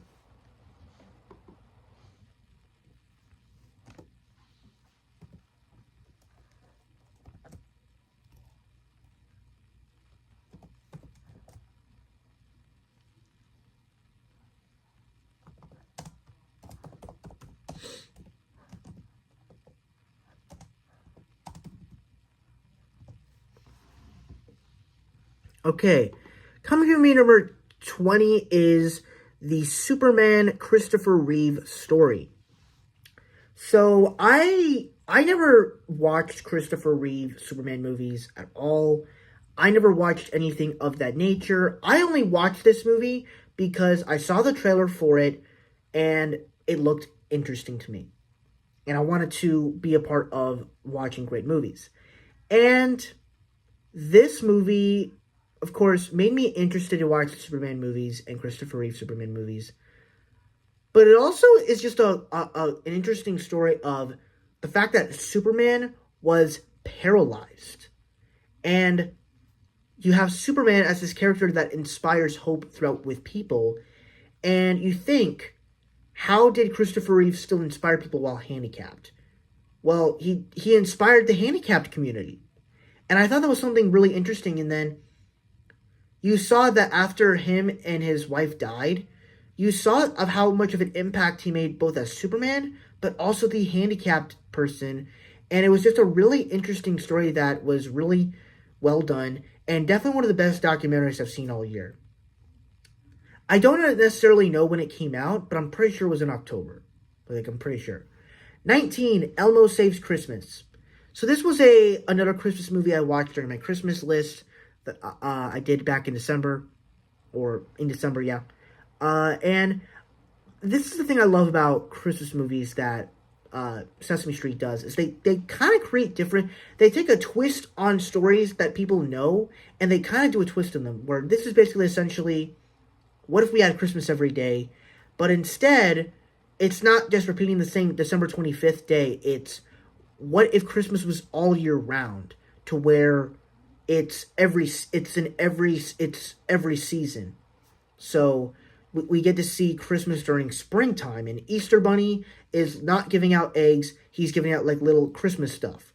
You see Christmas during summer, and a little bit of fall, and people start getting tired of it and just want to go back to their jobs, and they don't like it.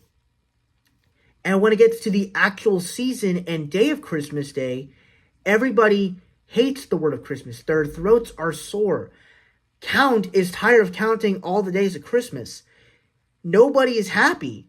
And people can't go to see their friends. People have to close their shops because they wasted all their money on buying presents for people. And it's like, there's obviously a great joy in having Christmas all year round. But you can also see the wrong of it. And the real joy is the weight of Christmas. And I think that's what this film does so well, with the heart of Christmas characters, with the heart of Sesame Street characters, and it handles it out perfectly. 18, Scream 6. Awesome film. I love that we get a Scream movie in New York City. Awesome kills. 17, The Social Network. A person recommended this movie to me, and even if I'm not friends with that person anymore, I still appreciated and loved this movie. Performances were great, and story was well executed. 16, Klaus. I really dug this movie. I really dug Klaus. So it's basically a movie where a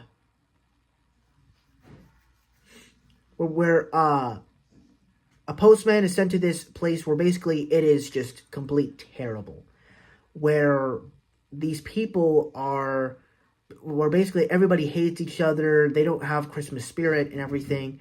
And in a way, he kind of makes this town better, but he has this deceitfulness to where he makes kids want to go to school. He makes kids want to do that just so he can get out of there. But he kind of brings some spirit to the place, and he actually stays there. But then also, I really like the story that they did with Klaus, in that it makes sense now as to why Santa Claus is a thing, and that he couldn't have children, so he is able to so he gives presents to kids so he can make other children happy like he's one of their own. And I think that's a really interesting story, though I wish we could have developed more on the Santa Claus story. So basically Santa Claus is like, a ghost that comes in your house? That's even more creepier than ever before, but I don't think the film is really about that. I think it's just about the main story. 15 is Don John. I remember seeing clips of this movie from a long time ago. If you know, you know. But this movie is actually really well told, as like, this man is like, he basically has a porn addiction, and obviously, Joseph Gordon-Levitt is an attractive guy. He obviously can get girls, and he does get girls in this movie. So why does he do it? It's because he says in Real Girls, he doesn't lose himself in it, but when he watches porn, he does. So apparently, he meets this girl, Scarlett Johansson, and apparently he does not he still does not lose himself in there. But in some ways, she like kind of controls him a little bit, but then he finds this other girl who is not even his type. But in some ways, like, you can actually, it makes you realize, like, the least attractive people you could probably lose yourself in.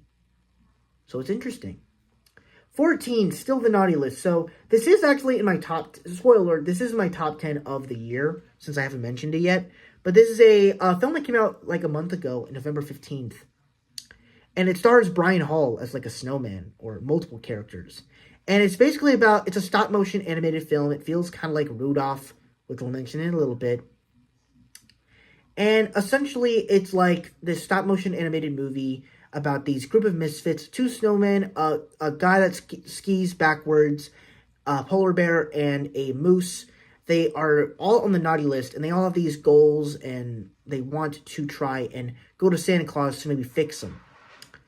What I love about this film is I love the stop motion, but also I like the way they did the story, in that there is no such thing as naughty list or nice list. It's the forgiven list. Santa Claus gives to people that need to be forgiven, and it kind of ties into the story of like Jesus in a way, but not really. But I still thought it was kind of clever in the way they did it. But also the other thing I really liked about this movie was the comedy. Brian Hall's character in Rory was very funny, but also, like, there's a scene with, like, a bunch of wolves where one of the wolves gets their tail cut off, and the reaction to it is just hilarious, that I absolutely, like, started laughing. I'm like, hey, man, why'd you cut off my tail? I was sleeping here. God damn. Well, they didn't say that, but it was just so funny. It just brought back so many memories of watching stop-motion animated Christmas films. And that brings us into number 13 with Rudolph the Red-Nosed Reindeer. I loved this movie. I never watched any of these stop-motion Christmas animated films, but as soon as I kept seeing the stop-motion, it reminded me of Elf, and that really made sense as to why films like that are Christmas classics.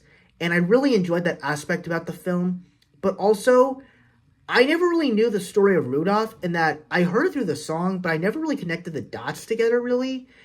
And I loved the story of him, and that he's basically a misfit. I love that this film is a story about misfits, and it's really well done. And I also love that they go to this island that's like has a whole island filled with toys that are misfits that don't get carried into Santa's sleigh because they're so weird and different. It's like, it's kind of interesting, basically early Toy Story. So I thought the film was just overall really well done, and just really entertaining and enjoyable. The stop motion is a little creepy, I will say, but it's very good. Number 12, My Neighbor Totoro. Such a beautiful film. A very comfort movie. And that also leads into number 11 with Kiki's Special Delivery Service. Kiki's Delivery Service. Absolutely wonderful. All right. We're heading into the top 10 now. The top 10 list.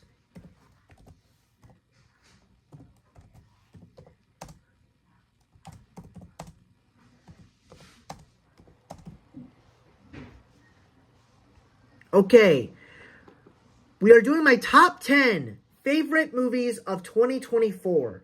Number 10 is A Quiet Place Day One. I'm a massive fan of the first 2 A Quiet Place films, and when they announced that they're making a prequel that takes place at the very first day when the invasion happened, I loved that. And what really excited me about this one is I think ever since the first movie, we are expanding the world, and we're getting bigger with things. And the fact that we're going back in time, but we're seeing it at a bigger place, that sounds awesome to me. And while the thing I was expecting from this film is to see bigger action and bigger kills and stuff like that, we didn't necessarily get that. I appreciated the film still because we got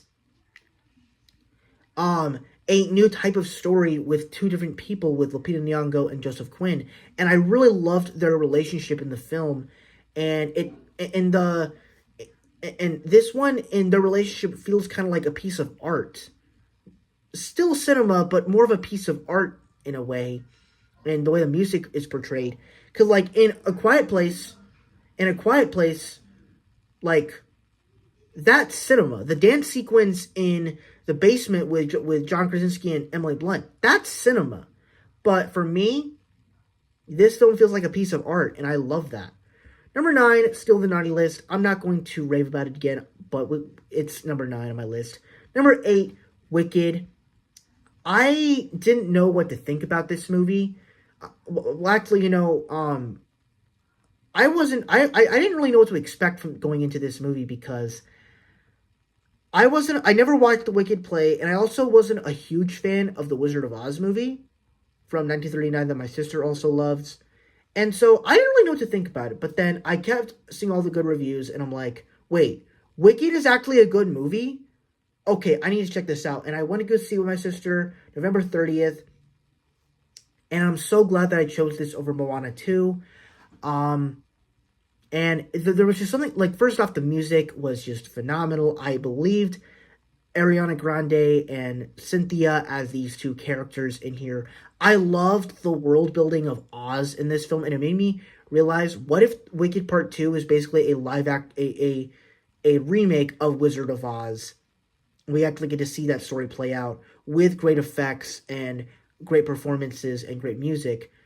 But this movie also just made me more excited for The Wizard of Oz, but also makes me more excited for the sequel and just delivers on a great movie. Number 7, Superman, the Christopher Reeve story. I already talked about it, so we'll move on.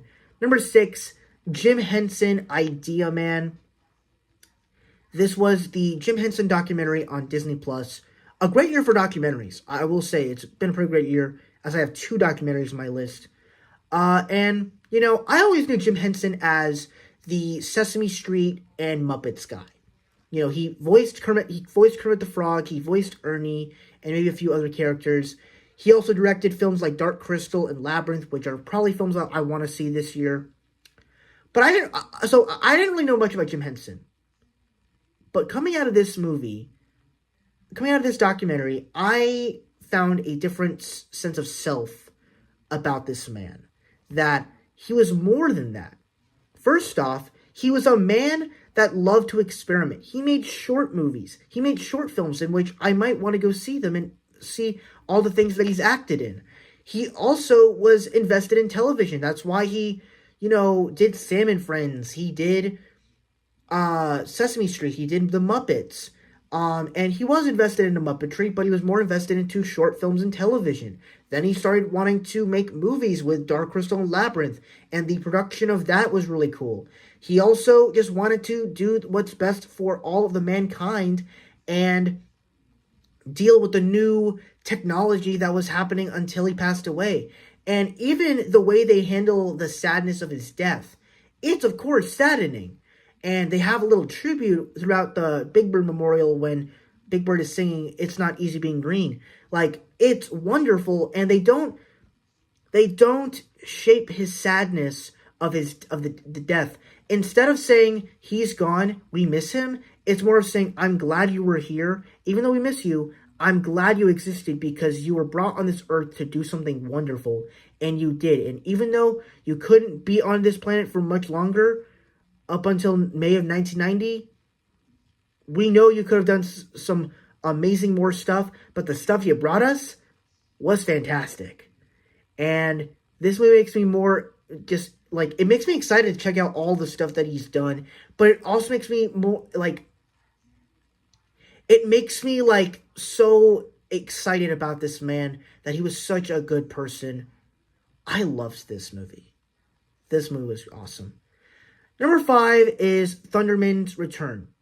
Really enjoyed the Thunderman's show.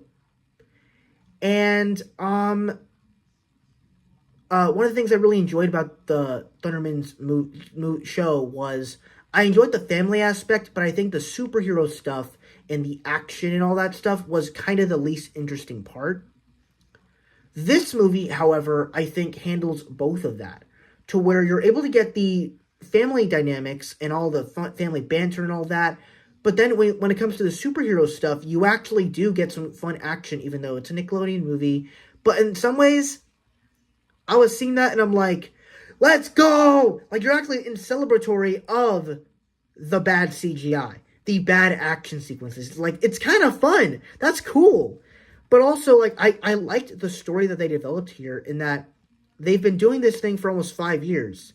And it makes sense that these people, they don't really want to do superheroes anymore because of how Phoebe and Max have become, that they've become the best of themselves, and that makes it more interesting in the team dynamic. And I love the ending of the movie to where they actually decide our family lair should be here. This should be the location for the T-Force family. And I'm also excited for the Chloe show with Max and Phoebe. I can't wait for that show this year. This was a pleasant experience. If you are a Thundermans fan, you should watch this. It is a pleasant experience. Number 4 is Civil War. This is a movie that, of course, came out during an election year. Didn't know what I was going to see, but I thoroughly enjoyed this movie. I love that it's a road trip movie, basically across the United States to get an interview with the president. But also, there's just plenty of sequences in this movie that present of just that you need to be American in order to survive. And there's also just all these great sequences that are beautiful but terrifying, that this is something that could probably happen like tomorrow.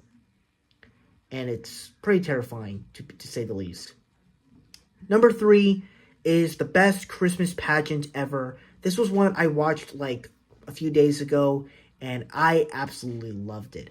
I love that it feels a lot like the Christmas films, like a lot of these classic Christmas movies, like A Christmas Story. But it also just is a great telling of the true story of Jesus, to where you have these family called the Herdmans, and they're so invested in wanting to find out about, the story of Jesus and all that. And it makes you interested, but it also makes the story of Jesus so beautiful.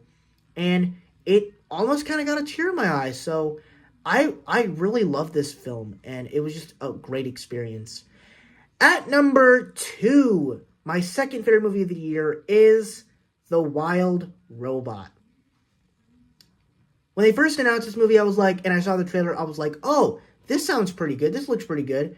And then I saw all the buzz for it, and I'm like, oh man, this is turning out to be one of the best movies of the year. I need to go watch this now.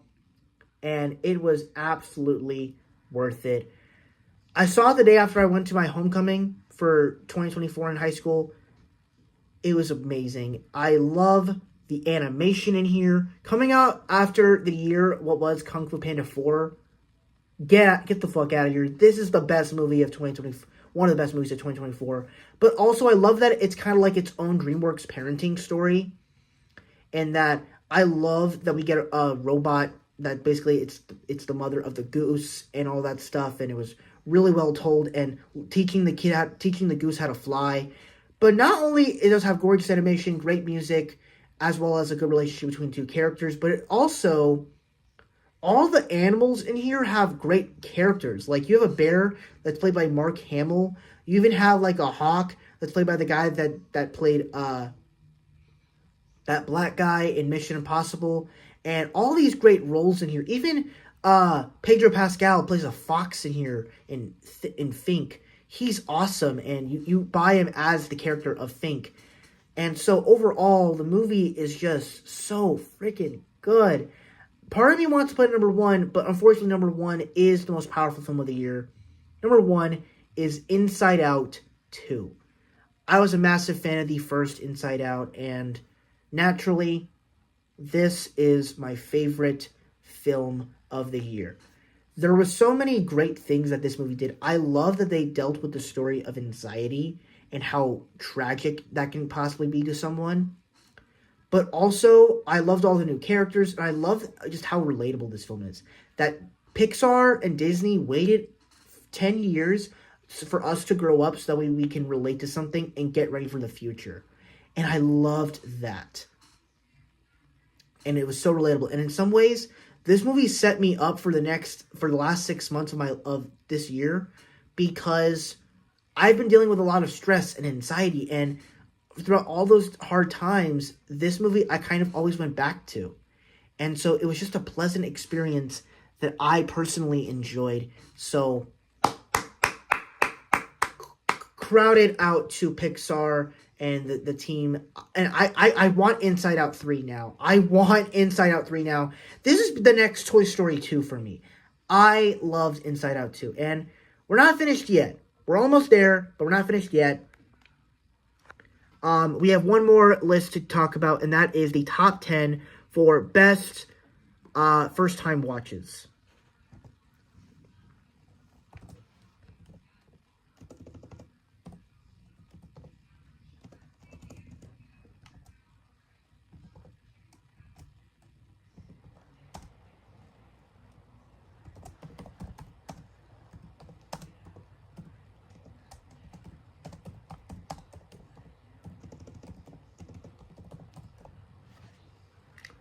Okay, coming in at number 10 for best first-time watch was Pom Poko, possibly the most cleverest story of all the Studio Ghibli movies.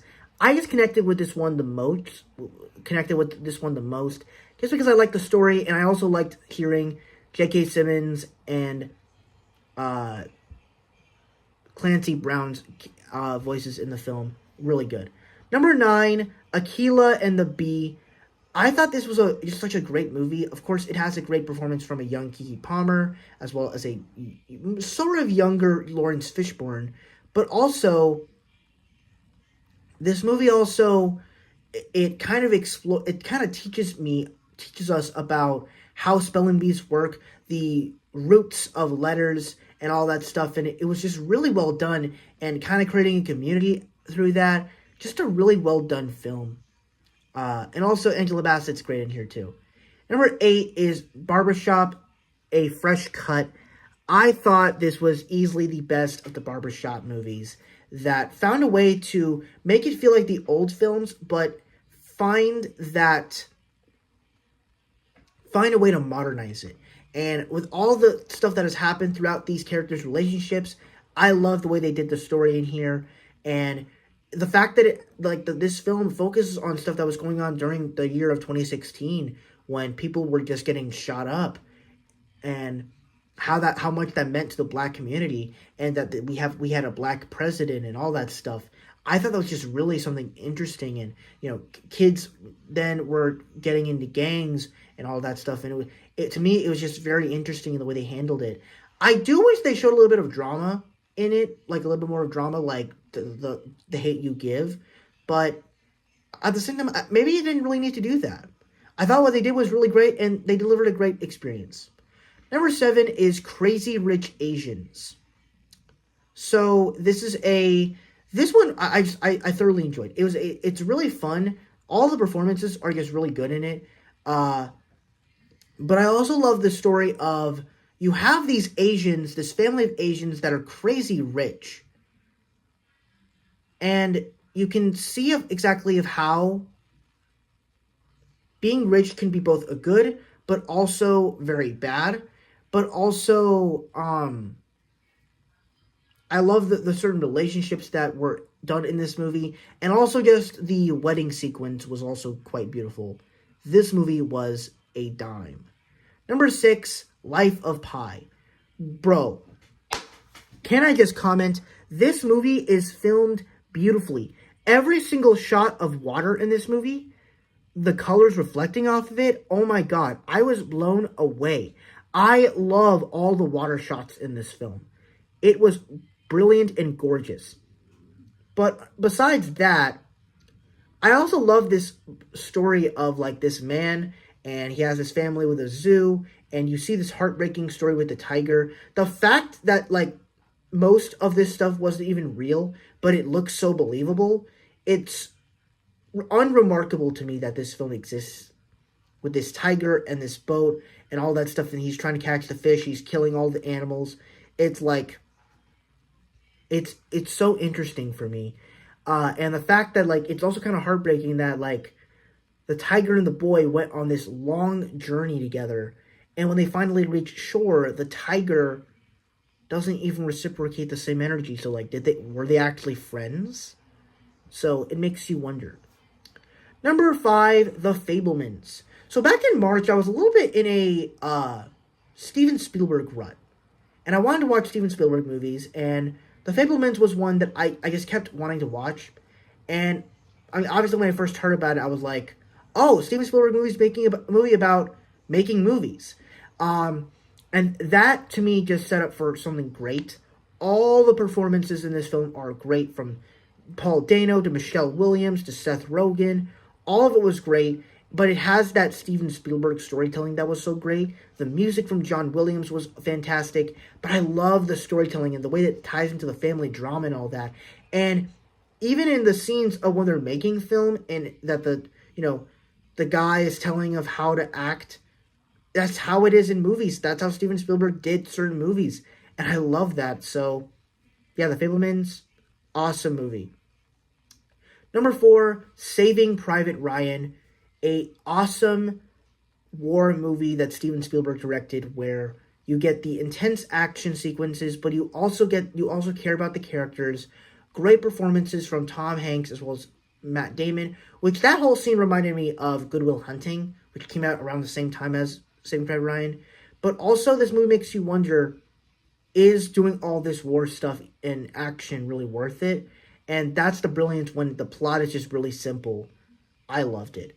Number 3 is King Kong 2005. This is a movie that is just... It's brilliant that this is a film that's made. That we have a King Kong... The special effects in this movie are just brilliant. The world of Skull Island is so interesting to me. I love the fight with all the fights with the dinosaurs in here. Kong is a natural beast. I also loved all of the action in here and the emotions you get when King Kong sort of dies at the end. I thought was incredible. At number 2 is Killers of the Flower Moon. Just a brilliant movie from Martin Scorsese that kept you engaged with the story. Even though it's a little bit long, it kept you engaged throughout the entire runtime. But also, the performances from Leo and Robert De Niro were awesome. And so, it keeps you engaged the entire time. And so, it also makes you invested into the history of the movie. And at number 1, I'm probably not really going to talk about this much more, but The Best Christmas Pageant Ever, that's pretty much it. It's my first time watch since I missed it by a month. But that's it. We made it. Woo! We made it, guys. We finished both lists. And it is... A pen fell. Whoops. A pen fell when I clapped. And a pencil fell. Okay, I'll pick that up when I'm done. Yeah, we made it, guys. Thank you guys so much for watching. I'm going to take a little break because I've been talking for like 4 hours now. Whew! Thank you guys so much for watching. I really hope you enjoyed. Don't forget to like, comment, and subscribe. And I'll see... Happy New Year, guys. And I'll see you guys tomorrow where we'll talk about the last 6 months of 2024. And I'm probably gonna come out with some videos tonight discussing 2024 top 2025 movies of the year, my most anticipated. Thank you guys for watching, and I'll see you guys next time.